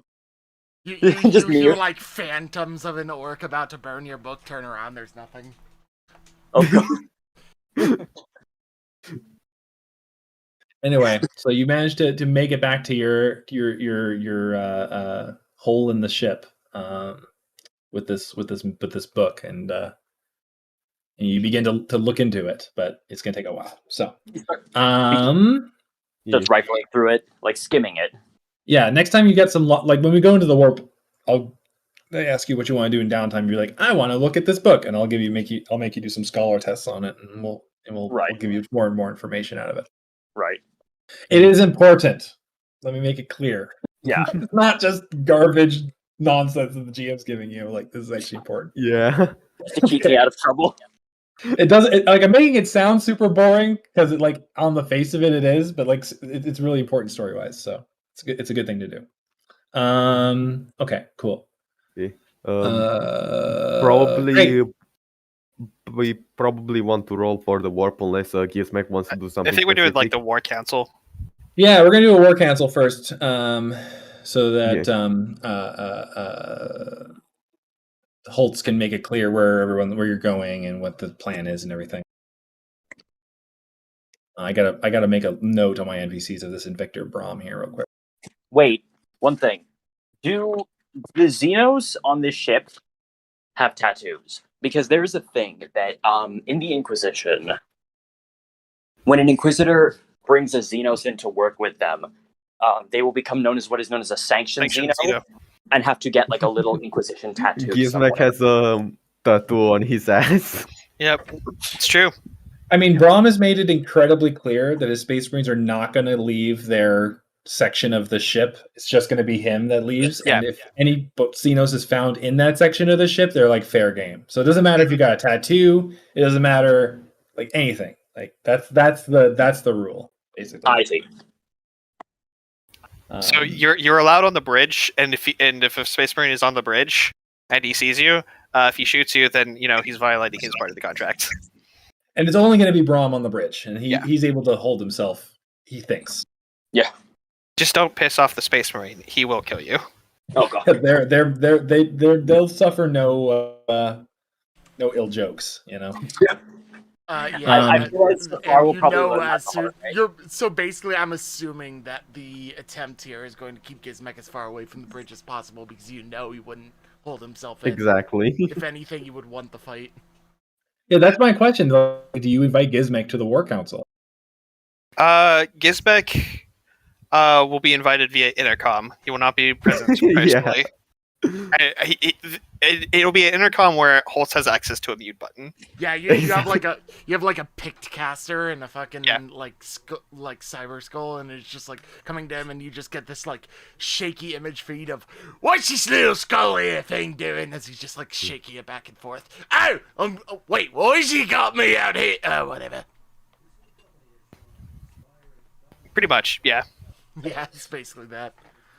Okay, so we have all your lieutenants lined up on the deck, and Invictor Brahm is like taking the space of like 4 lieutenants in the lines. Basically, it's just how gigantic he is. Mm-hmm. They always are wearing their power armor every time they're out of their God, what's like the religious term for like a like a monk. Monastery Thing. No, it's not a monastery. It's like a reclusium or something. Yeah. So like every time he's outside of the reclusium, that's what he calls that section of the ship. He's fully prepared for battle. I mean, Holtz literally wears his plasma pistol and his own power armor on the bridge, so... Yeah, like you've heard of like other Space Marine chapters, like not walking around in power armor all the time, and like, you know, they're trying to be more like connected to the common man or whatever. But obviously, there's like a culture thing with the Absolvers that every time you see them, they are ready to kill you. Yeah. I mean, at least if we get invaded by demons in the warp because something fucks up, we're gonna have like, these guys there. Or, you know, we get invaded by fucking world eaters a third time. Like, I'm not complaining about this. Yeah. So he's got a heavy Primaris bolt pistol on his hip. It's huge. It's like the size of like a small person. It's a pistol. And then he's got his bolt rifle like attached to a clip on his power pack, which is also massive. And he's got a combat knife that's probably the size of like a power sword on his thigh. So he's decked out for fighting, even though like there's no fighting to be done in a war council. He has his helmet off though. He tends to walk around without his helmet on, but he has it like clipped to another like magnetic clip on his power pack. And yeah, so what do you say to everyone, Holtz? You're preparing. You're like giving a speech about going into the warp to the next adventure. What's the plan? Well, our next mission will be to the planets where they'll be constructing the black ships. As I'm sure you've heard, many of the ships within the Gizmek sector is filled to the brim with psychers, and their prisons are overflowing. With the threats of World Eater attacks ever present and warp activity growing, this could be disastrous if this is not taken care of post-haste. Furthermore, we'll be making a stop at the if conditions permit, we'll be making a stop at the what is the night world? Yurdent. Night world Yurdent. We'll be making a stop at the night world Yurdent to pick up a night contingent to help reinforce the Gilmead sector. From there, we'll be making our way back to both remove the psychic infestation as well as reinforce the Gilmead sector, as well as your comrades in arms. First, do we go to the Sisters of Battle planet, or the Sisters of Silence will be first? Yes. Yeah, Sister of Silence, not Battle. Jesus. We can also deliver that one of the black ships to that planet as well to remove their psychers. And so you give out like individual orders to your different lieutenants of things that they need to do. Yeah.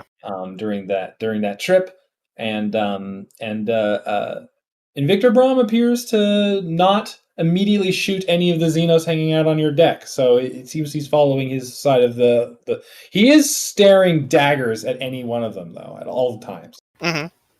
But there's only two of them, so. Gizmek at some point, it's just like since he's through like a monitor or something, he's just like, "Why is your signal coming in funky?" And then he just like punches the fucking skull. Well, the only Xenos there are probably Gizmek and Saphar, right? Yeah. There's also, I would assume that what's her name? Your Dark Elder I would Sator would probably recommend Ira that she stays the fuck away from the Space Marines in general. Oh no, she's going with you. She's going with for sure. All right. She's not following your orders. Yeah. But yeah, like Brahm just like stares daggers at her. Stares daggers at Saphar. Saphar, I don't think your character has ever seen like a Space Marine in person. And so you sort of get that same feeling that you were getting by the like Night Titan on the planet, right? The God Machine. Not fully, because like he's seen pictures of Space Marines and run combat training sims against like fights to prepare you like what to do if you're fighting a Space Marine. But like he's never seen one in person. He was on the World Eater ship. That's the memes channel. That's true. So you have seen Space Marines in person, but not like the Primaris ones. So this one's like 50% larger than a normal Space Marine too. The Primaris one he finds a little imposing, but it's not like anything overly shocking. He just thinks, okay, this one's a little bigger.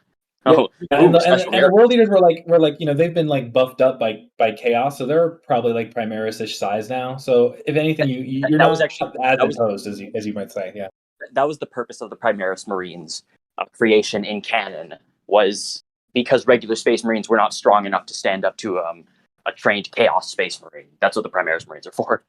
So yeah, wouldn't. You're probably not superimposed. It wouldn't register that much with him because he's been ducking World Eaters. Okay, cool. Yeah, so the War Council. He's still eyeing them. He's looking them up and down, like, wow. Yeah, but his vision is like boring into you over the course of the meeting. Yeah. Yeah, eventually, Captain Holtz like finishes giving everybody like their standing orders for the trip, and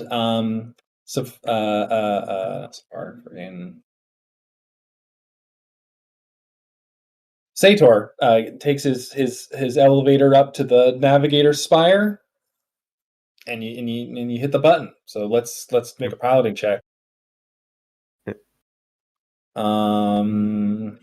Power the lever, crank.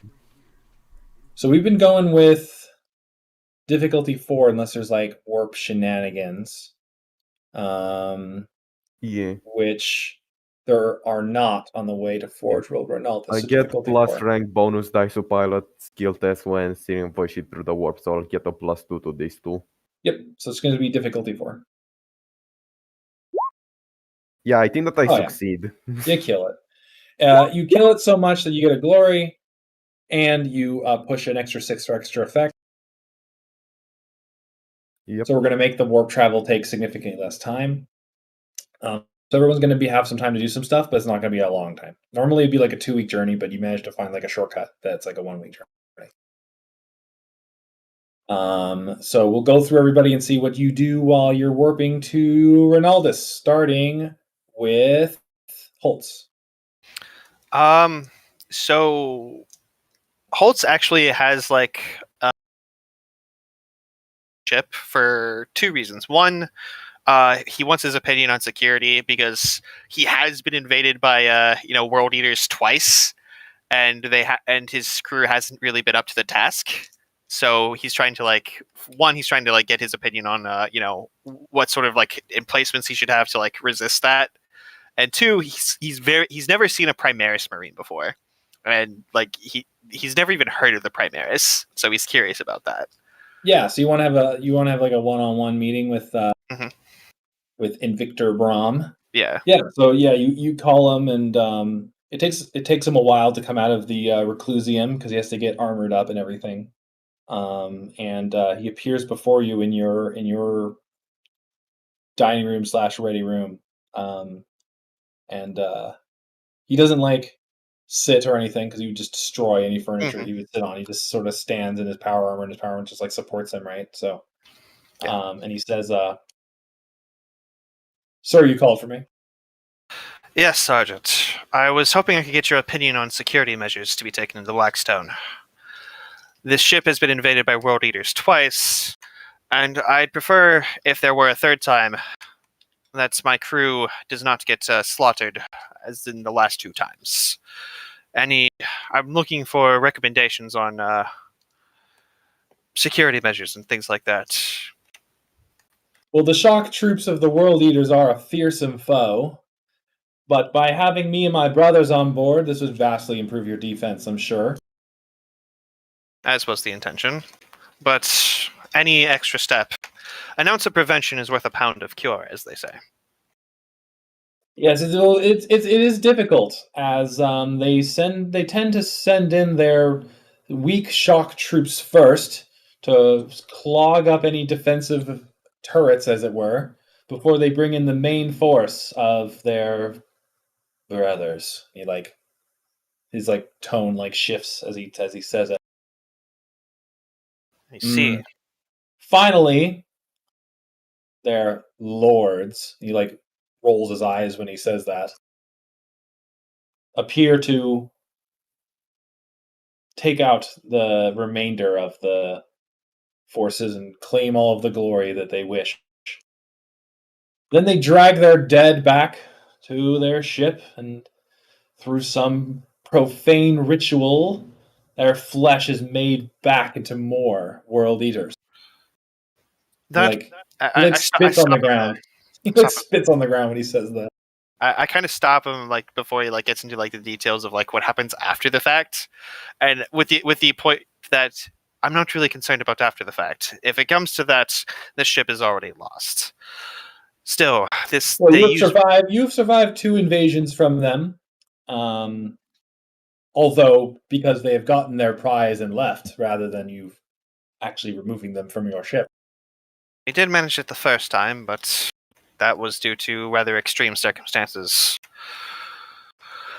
But alas, I agree with you, which is why I'm hoping to improve that. So you say they use wave tactics? Typically, yes. They do not have that much respect for their human brethren, although they get promoted to full status if they manage to kill a certain tithe of men. I see. So they are driven by their thirst for immortality and a place among their stronger brethren. I see. So whether or not that is possible is questionable, but that is what they believe. And belief is a strong thing. Indeed. So you've seen how ferocious their men are. Yes, firsthand. They will drive themselves up a blade just to get the kill upon that who stabbed him, in hopes that they will be resurrected as one of their dark angels. It's sort of he smiles a little bit at his pun for a second, and then goes back to it. So how would you respond to these tactics? Both as a space marine and from the perspective of a ship captain. Well, it is important on the first volley of the engagement to use your less appropriated ammo and save the strong defenses for the second and third waves. But it is difficult because if you don't, it's a difficult line to walk. If you don't provide enough defense, the accursed cultists will drive your initial defense anyway, and then you will have no defenses for the second or third waves regardless. Another thing that I have heard but have not seen in person is that the World Eaters thrive on violence and murder, and so if they are forced to wait, their ferocity will wane. So bulkhead sealing might actually be a good delay tactic. Any sort of delay tactic will infuriate them until it will reduce their thirst for murder. In the same way that you would defend against a Dark Eldar siege. I see. That is very enlightening, Sergeant. Thank you.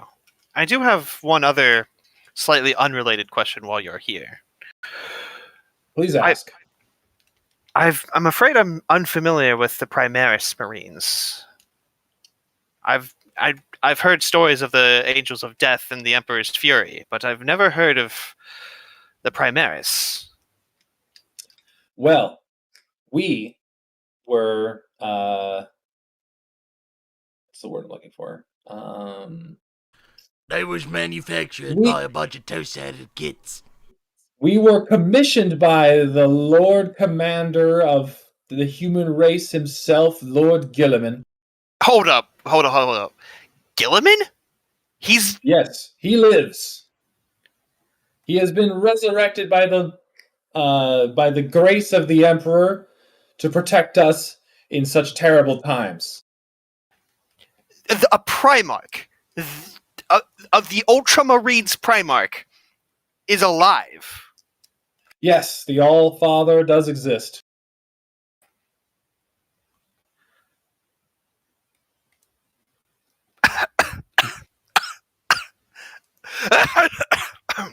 Okay. I know there's a Ooh, lot you to good? take in. There's a lot that has happened since you've been. I've been studying your records, and there's a huge waste. There's a huge block of time that has disappeared.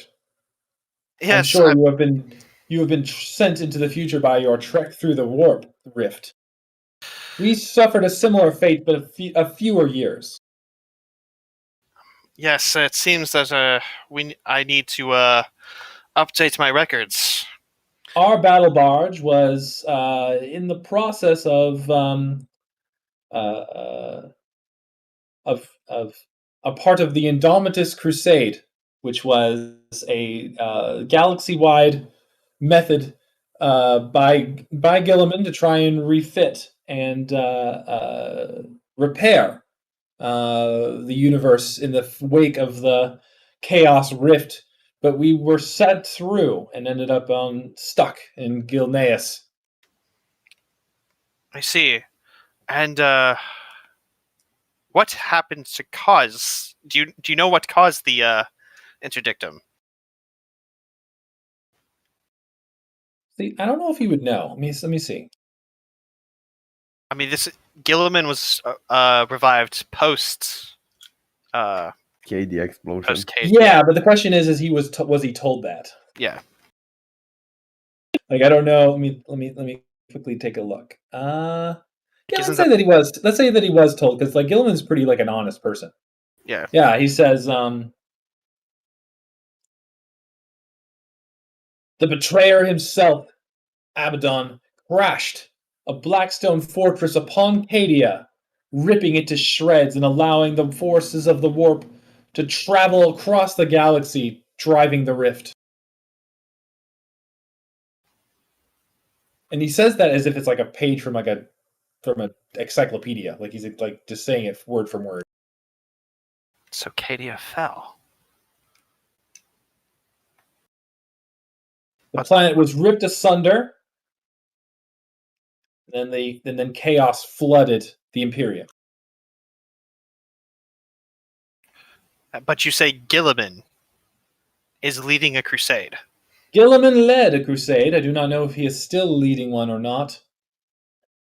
But there was a crusade across the bright side of the galaxy to combat this invasion by chaos. I do not know how said crusade is going, but with the Primarch on our side, the chaos are going to find themselves drastically outmaneuvered at every turn. His mind is as sharp as ever. That is heartening news, Sergeant. Shocking, but heartening. And so my men were commissioned before Gilliman went into his long sleep. And we were finally finished by the time of his awakening. Created in secret. Then we were delivered to all of the various chapters throughout the galaxy. I was delivered upon the Absolvers.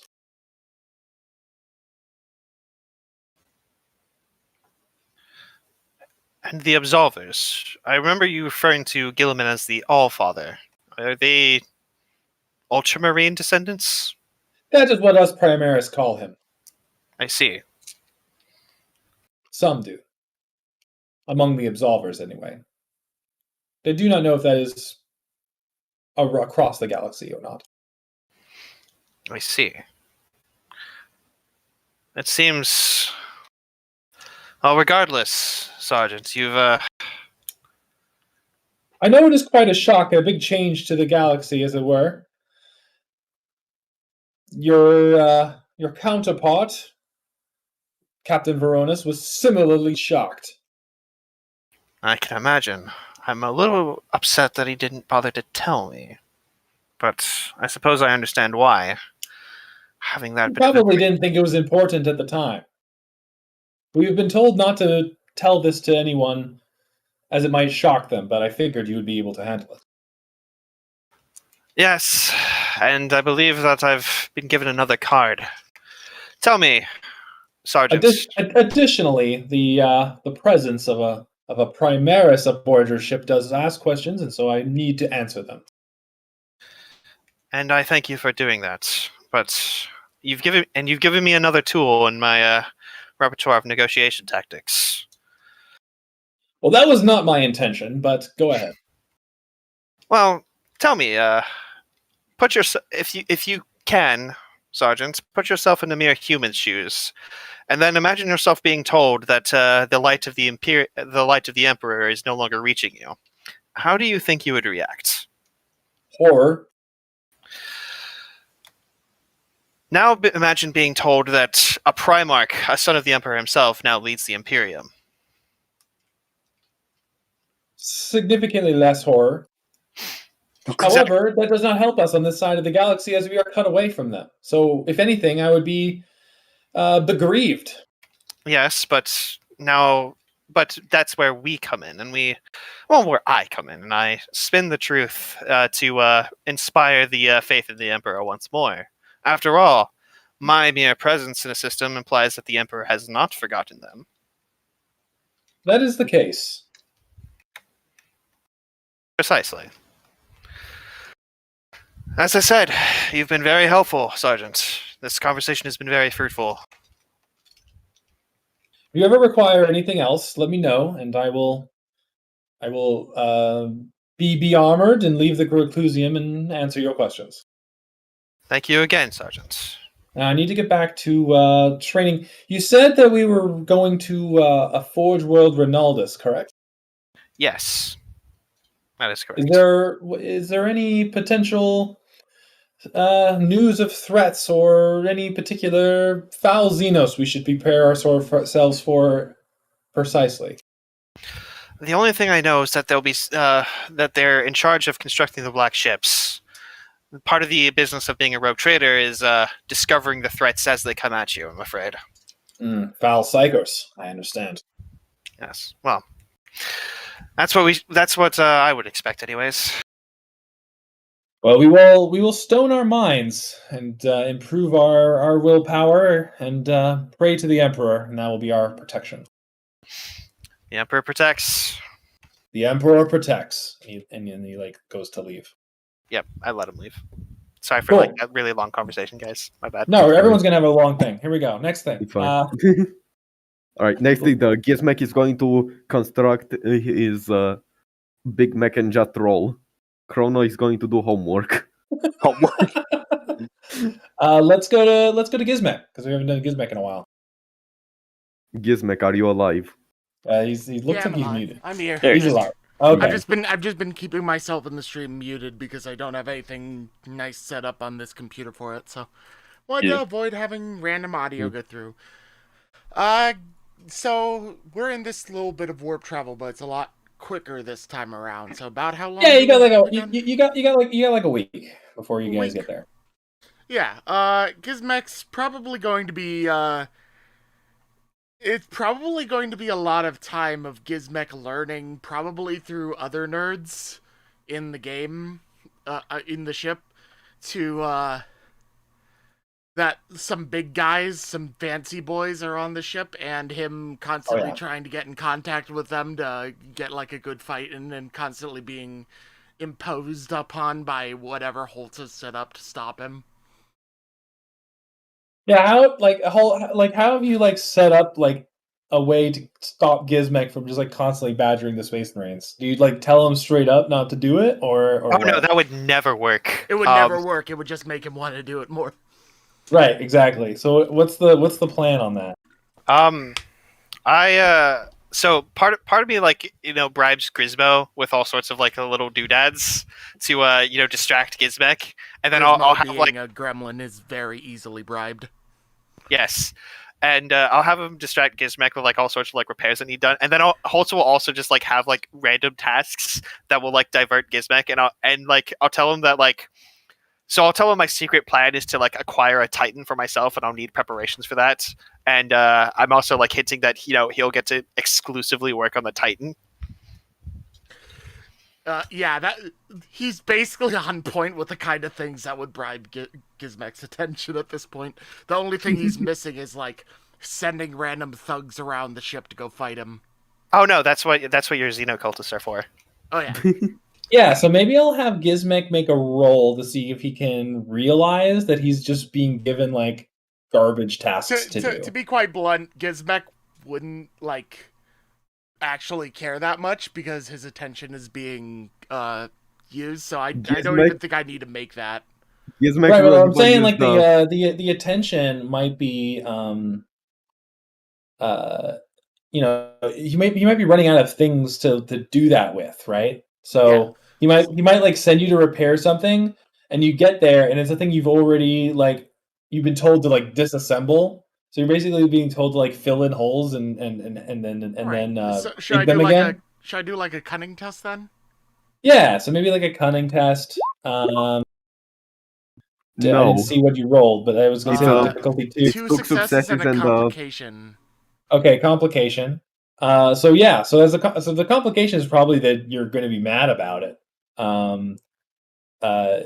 It's obvious that you're being given, as you said, you're being given like garbage tasks to do and being distracted. And I don't know if you appreciate that. Maybe the complication is that he gets angry or that he understands the garbage task as a different way. Yeah, that's what I was saying. Like the complication is that like you do succeed the cunning, so you do understand it, but also you're mad that like someone is thinking inferior of you. Like thinking that you're too stupid considering Gizmek is like stat wise smarter than the average human at this point, despite his like logic about things being very orky. He does pick up on this, and at some point he just thinks, "You know who else is a sneaky git? That knife-head git." And he's gonna go find Saphar. Okay, so Saphar, you're in your hole, and then the curtain like lifts up, and there's a Gizmek's head is like stuffed in there. Oi, git! Just like yanked out unceremoniously, just grabbed and pulled. Nah, he doesn't grab you. He's just like poking his head in, and it's like occupying most of the space. There's like a shadow falling over you, just because of how much of the entryway he's blocking. You find him. This is the first time you've ever seen this. It's him asleep because he literally nodded off trying to do his translations. He's like, you awake with a start. We get this brief moment of Gizmek poking his head. Oi, git! He doesn't say it loud enough to wake him up. He knows as he's asleep. Oh, the cute little git's asleep. There's like a moment where Gizmek's face disappears, and then he comes back with like some pots and pans from a nearby canteen or some shit, and starts banging them as loudly as he can. I'm not getting no sleep because of y'all. Y'all not getting no sleep because of me. Yeah, it's basically just that. It's just like a bad attempt at fucking dubstep. You just hear some rustling. You hear him arguing with like the astral choir and stuff, and then he comes back with a giant horn.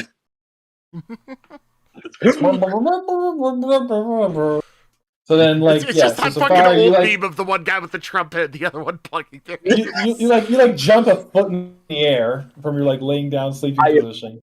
Startled, jump up like a cat and bang my head directly into the ceiling. Oi, good, you're awake. I got a job for yous. Just whining from the head. He's a little bit annoyed at having been woken up as unceremoniously as humanly possible, but orcally he is possible. Having for an excuse to procrastinate. Do you accept my terms and agreements? Good. Just grabs his leg and drags him out. And he's just like, so Gizmek basically just like gets you back to his like little quarter of the storage bay where he's been doing a bunch of things and been getting distracted a lot, and he just like sort of has this look around, like this orky version of am I being watched? And of course he fucking is. Oh god. But he's just like, they ain't watching me hard enough. All right, listen in. I got your job for you, you knife-head git. Oh, do tell. He says he's rubbing his eyes. Some gits trying to prevent me from meeting them ultra gits. Gizmek doesn't know and nor care what kind of chapter they are. He probably is just going off of some bullshit and maybe overheard that they're supposedly a successor to the Ultramarines and doesn't care. But he's just like, you just gotta help me get in contact with them and stop these gits from trying to give me all sorts of odd jobs, you hear?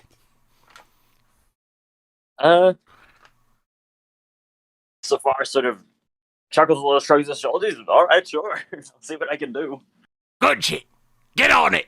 Gizmek just like slaps him in the back, something that would normally like break a human spine, but you're slightly better. Yeah, slightly, just like there's a mark. Yeah. A handprint. Saphar has like a vision, like appear in his mind of like a bolt shell being like lovingly caressed by a space marine with like Saphar's name written on it. Oh god. Both my name on it. It's like, oh boy. So do you need to like be convinced by Gizmek, or are you convinced? No, he'd be convinced. Or are you pretending to be convinced? No, he'd be convinced because he himself also kind of wants an excuse to just sort of scope out the Space Marines, see what they're like, and maybe poke at them a little bit. Yeah, you're also like curious. Okay, I gotcha. But yeah, you still have that vision of the bolt shell, so you're like, okay. A little cautious. Proceed with caution. Like, I at least need to steal that bolt shell with my name on. Oh god. All right. Okay, cool. So, anything else you want to do, Gizmek? You got some time. Yeah, so Gizmek is trying to circumvent Holtz's measures to prevent him from meeting these fancy gits that he knows would be a fun fight, because he basically fought almost Primaris Marines on the other ship already, and they knocked the shit out of him. So, actual They knocked the shit out of you and then, like, grabbed you and put you in a cell. Yeah, they fucking imprisoned me, so Gizmek is like, that was a good fight. They sort of just should have killed me, but okay. And then... And they didn't even have their armor on. They were in their, like... Yeah, they were unarmored, they were chilling out, and they beat the shit out of me, so Gizmek is just like, the only way I get stronger is by fighting stronger things. I need to get in contact with them, and then it's just like, we need you to rearrange the bolts on this, and just like, So he's just like, his mind is focused on this, and he's sort of like scheming about in his own quarters, and anybody who comes by as he's working on... Normally, he doesn't care if people come and, like, gawk at the things that he's making, because the humies find it weird that this orc is making something so delicate with his, like, dioramas and shit. But this time around, for once, he's, like, snarling and, like, lashing out his mechadendrites at anyone that stops and gapes too long, because he's trying to keep the secret, because the diorama slowly gets to be this picture of, like, him fighting his image of a Primaris Marine, which he hasn't seen yet, so it looks weird, but the basic idea is there, and he paints it bright blue because he doesn't know they're actually not Ultramarines. That's funny. Yeah, okay, cool. So you're, like, setting up, like, a little, like, training yard for yourself, with, like, a bigger, angrier Zervator to fight. Oh, yeah. Absolutely. Okay, cool. Yeah, give me a tech test to set that up, and I'll give you like some extra experience for basically like training over the course of the trip. All right. Would this be considered like the usual orky thing, or is this just straightforward? Yeah, it'd be an orc because you're making like an orc like combat robot, I guess. I feel like you should just give him a certain bonus instead of actual XP, so that we don't overcomplicate things. Yeah, well, I'll probably give you like a bonus to fighting the Space Marines if you when you fight them. Damn, that was actually sort of shit for him. Yeah, so I mean, 4 is pretty good, but it's not like incredible. So, like maybe I'll give you like a +1 to hit an Absolver's Marine or something like that. Yeah, I still have a wrath. I'm not going to use it here, actually. It'd be a bit of a waste. I'd probably only give you like another +1 if you rolled like a Yeah. bunch more successes. Yeah, I mean, So I got 4 Maybe successes total in the end. yeah, 4 should be good. Okay. It's not like it's not like a desperate maneuver or anything. Okay, great. So then we'll move on to the next person. We'll move on to Oh, let's pop over Sator. to Sator for a bit, yeah. All right. Yeah. What's Alright. what's Sator up to? More IRA training, I suppose. Also, because of this, Yeah. could I spend some of my XP that I have left over in athletics to sort of show that to be Yeah. how Sator overcomes Yeah. this? I'd let you like level up mid session because of all this training that you're being forced to do and the fact that you're exhausted. Yeah, I could spend 2 XP in athletics if I want to. I mean, not to 6 to get athletics too. Yeah, that's fine. And honestly, with how much we've been using athletics, it will likely come in handy. So Yeah. yeah, I'll note that down later. Yeah. Okay, cool. So so yeah, you've been doing better in the pit with Ira, and she's been definitely appreciating it. You haven't hit her that often anymore. And but you're still like you're just like the training is like draining the life out of you. Um and as you're doing all this fighting and the fact that it's so taxing and difficult, you're noticing that Ira is like looking a little more flush than usual. Like her skin's a little bit more lifeful. Her like eyes are a little bit brighter. Um, and she's moving around a lot more and a lot faster. Um, Yeah, and you have like this thought, which is that she's sucking the life out of you. literally. What do you do about that? What do you think The about suck. that? Hmm. Suck. Hmm. Sator is going to only put up with this until he has a if he has a day where he basically doesn't hit her at all, Yeah. then he'll be like, "All right, we're done." Yeah, you want to try to convince her that Yeah. you're a good enough soldier. Only if they had a really good day, that is. So I should probably like roll athletics because It wouldn't be rolling athletics in this case. We're going to yeah, go ahead and roll athletics to see how tired you are first. Actually, so that'd be difficulty 3. I don't think that I need or I'll spend 1 glory if it's fine with everyone. Sure. Eh. Okay. Yeah, I'm already good, but You might as yeah. well. Yeah. So you can Yeah, shift the 6. I can shift it back for a glory, or Yep. actually, I'm gonna shift it so that I maybe get a bonus on the next thing, or it's easier, something like that. Yeah, I'll get rid of the exhausted condition. Um, uh, so you're definitely like taking it a lot better than you were. It's not a bonus because like she's still draining you, right? Yeah. Um, so yeah, so like at one point, you've just finished a training round with this servitor, and you've hit it with this like regular whip that she's given you, and you haven't hit her, and the sequence is over, and she like stands there like breathing heavily. She's got like quite a sweat going, but it looks like she's like gained a little bit of muscle mass over the last week as she's been like draining your life force away. And she actually like feels a little taller when you look at her. Yeah. And she looks at you and she goes, "That was acceptable. Indeed. Now we need to make it more we need to make this more common, more often than it's acceptable. So training will double.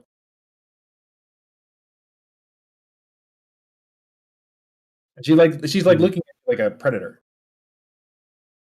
You know, you could just go back to torturing some random prisoners again. Whatever do you mean? This clearly has gone from training me to just using me for your own gains. Yeah, so she'll playfully go like I don't know what you're talking about. I thought you appreciated this training.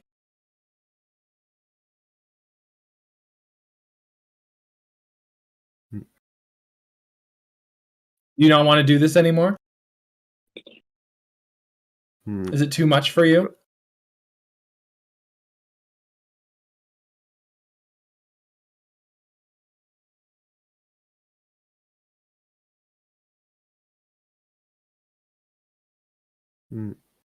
She's like trying to manipulate you.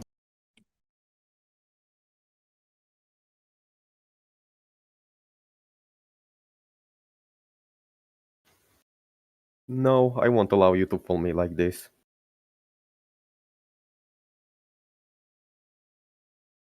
So you're just gonna give up then? If you consider this giving up. She like walks up to you and like leans. I guess you guys are about the same height now. So Yeah. she like look at you straight in the eye, and she'll say,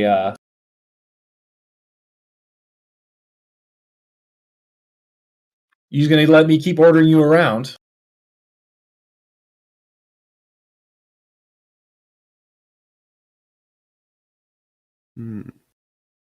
Or are you gonna push back? I mean, and she actually just like pushes you. She like with all of her might, she like Jeez. grabs your shoulders and pushes you. First thing, should I do like an athletics for that, or I think she's. I think the good roll is like you being strong enough to stay upright, right? She just pushes you back like a couple of feet. You don't fall down. All right. What would be her resolve? Resolve is based on what? I don't remember. I'm pretty sure that it's willpower -1. Yeah, so let's look at like a Dark Eldar's willpower in general. Let's take a look real quick, see if I can find one. Yeah, probably nerf it down just a little bit because the end stat in this would be way too insane. Honestly, I think she's just flirting with you. Potentially. Yeah, she probably has like a willpower of like 4. So willpower. You said was willpower +1 for resolve, right? -1. -1. Yeah, so willpower or resolve is probably 3.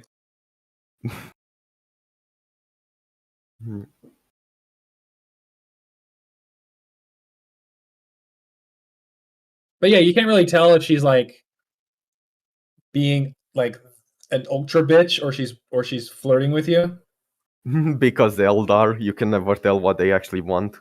Yeah, I mean that's the point of this scene, right? So yeah, she pushes you back, and what do you do?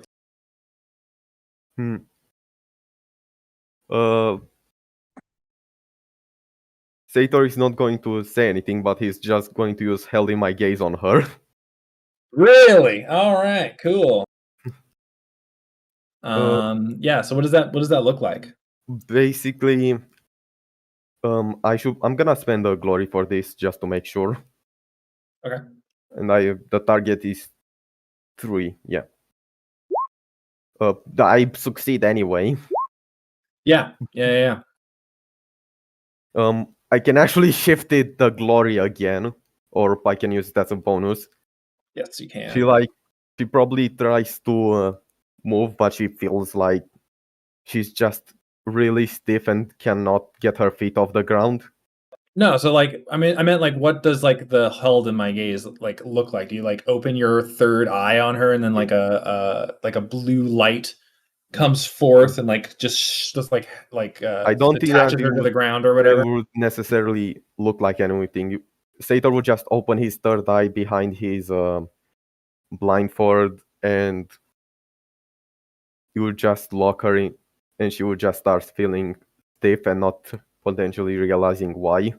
Yeah, so she has this like look of like this brief look of fear on her face as she looks up at your the cloth, and in her eyes she can see the eye behind the handkerchief, and she's like stuck in her spot.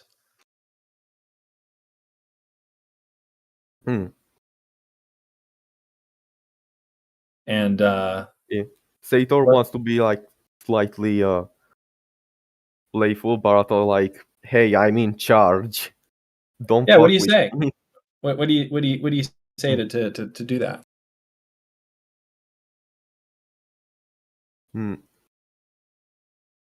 Yeah, I'm not good with words, as you can tell. Mm-hmm. I'm just it's a learning moment, Yeah. Yeah, so like you say something to the effect of like the effect of like don't you tell me what to do or something like that, right? Or mostly this is going too far. Okay, so you're like maybe you're saying you stop this right here, right? Like this is going too far. And Ira looks like confused. And says but finally, and she looks confused for a moment, and then she looks a little bit more like impressed, I guess, and she says, "Finally, letting me know that you exist." Indeed. And she like tries to like move, but like is unable to. Yeah. She could do a willpower. It's like we can do an opposite willpower check to try to see, but it's like we don't want to do a willpower check every 5 seconds in this. Yeah, I mean, I don't think she's willing. She wants to break out right now, right? She's not like fighting you. She's trying to like get Sator to be a Yeah. to be an individual, You will not try this again. You will no longer order me around, and you shall follow my orders. Understand? Well, you don't have to say it so plainly. Apologies. I'm still not that accustomed to you. If that's how our relationship shall be, then that's how it shall be.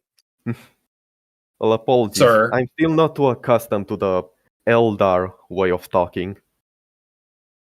And you would say this in Eldar for the sake of it. As expected from a Monkey. And Sator will release his grip on her. Although you are a little bit more than they're typical.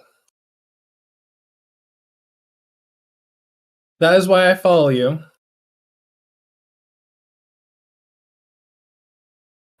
But you have to take care of you have to take care of yourself if you want to command me.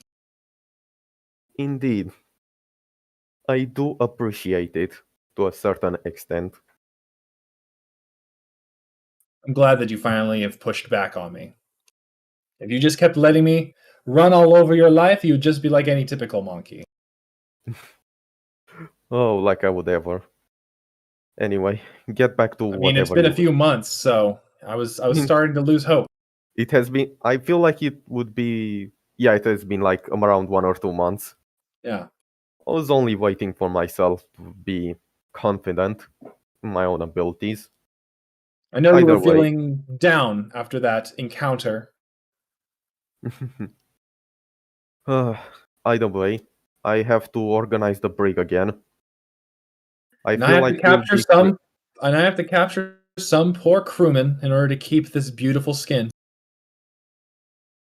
Please keep it to the brig if you're possible. No promises. And she like leaves the combat kit Pit while saying that over her shoulder.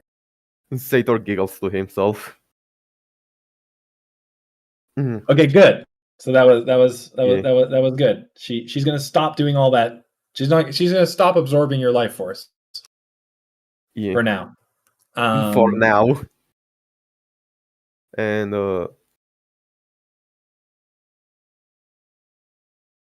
yeah, Okay. Sator will probably take a fucking sleep for the rest of the day because or Yeah, go on seriously, actually no, it's you're gonna be Sator. He's going exhausted. to go on a bender.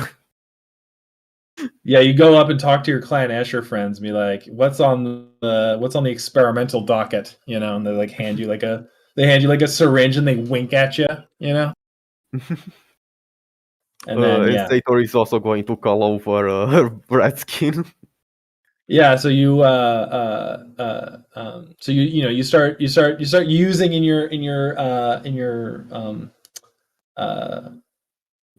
Sator is just going area. to Yeah, in your Sator and spire. Raskin are just going to get fucking shit And faced.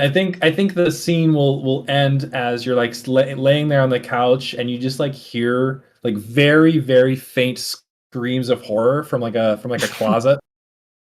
Back to how it works. Yeah, like back to how it always has been. And then we'll jump over to Chrono looks like he hopped. Yeah. So He people might be back. back. He might be back. Yeah. So like, Yeah, I assume that Sator doesn't really have time to, check the crystal and stuff now. Because it's also only a week. The crystal. What was that? I forgot The what that fucking was. warp core thing. Oh yeah. I mean that We seems could- pretty long. So we'll move Yeah. on. We'll move forward, and we'll have the crystal here. Yeah, You'll Sator have will more plan it. chances. Yeah, because the only reason to do it now is because Chrono is busy probably. Yeah, I mean Yeah. we were gonna go to like if you didn't crit that warp thing, it would have been 2 rounds of people doing things, but because you Yeah. crit it, 1 round of people doing things.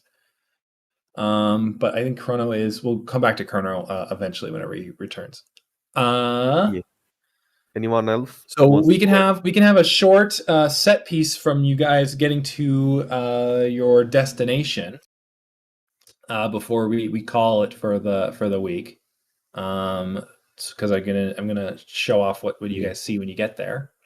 Also, I should plan out a potential side campaign for when you have tournaments and such. Yeah, Because yeah. I want to do that anyway. Okay, so let me pull up my notes here. Okay. So the Blackstone makes it to Forge World Ronaldus.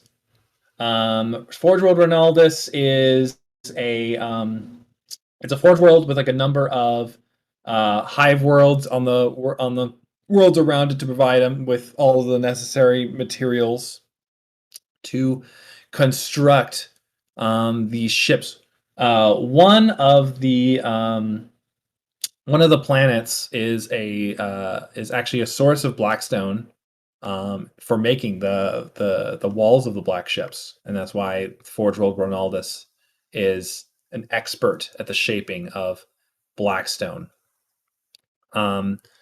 They have huge ship forges to shape this difficult material into the specific black ships.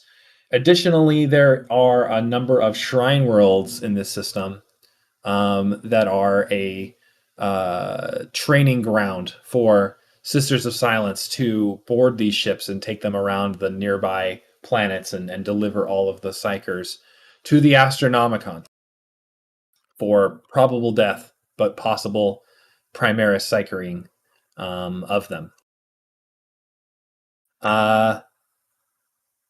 However, when you guys arrive and you start to scan out with your long-term sensors,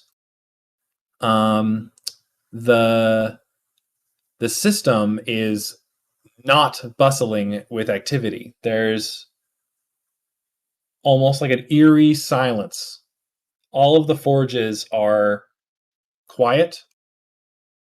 There's not any ships sort of floating around the system.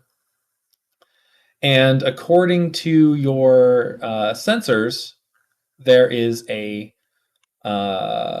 very large asteroid moon that's orbiting the main forge world that shouldn't be there. Great. And as you get closer in the system and you start to get better and better sensor scans, this asteroid is basically like constantly projecting out across all void channels the sounds of a great war in progress.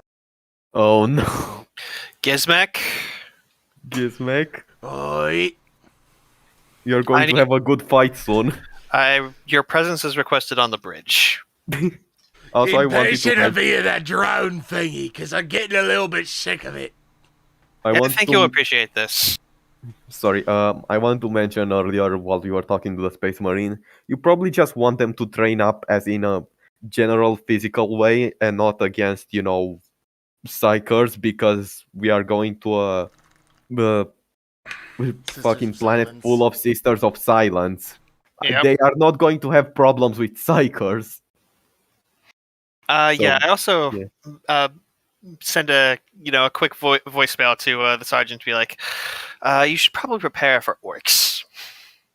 But yeah, so the fact that there's a war in progress is the cut for the show. Yeah. That's when we I'm gonna fade be to black. ready for next session just When fine. you said that there was a moon, and I was like, oh, it's a moon. It's an I asteroid. I first didn't know what to think, and I was like, no, it cannot be a rock. It's a rock. It's a rock. Fuck. Let's go! Alright. So, That's sick, right? thank you, ladies and gentlemen, for joining us once again on this rather scuffed episode. I apologize for the lack of overlay and whatnot for those of you watching, but for those of you listening, it wasn't all too different.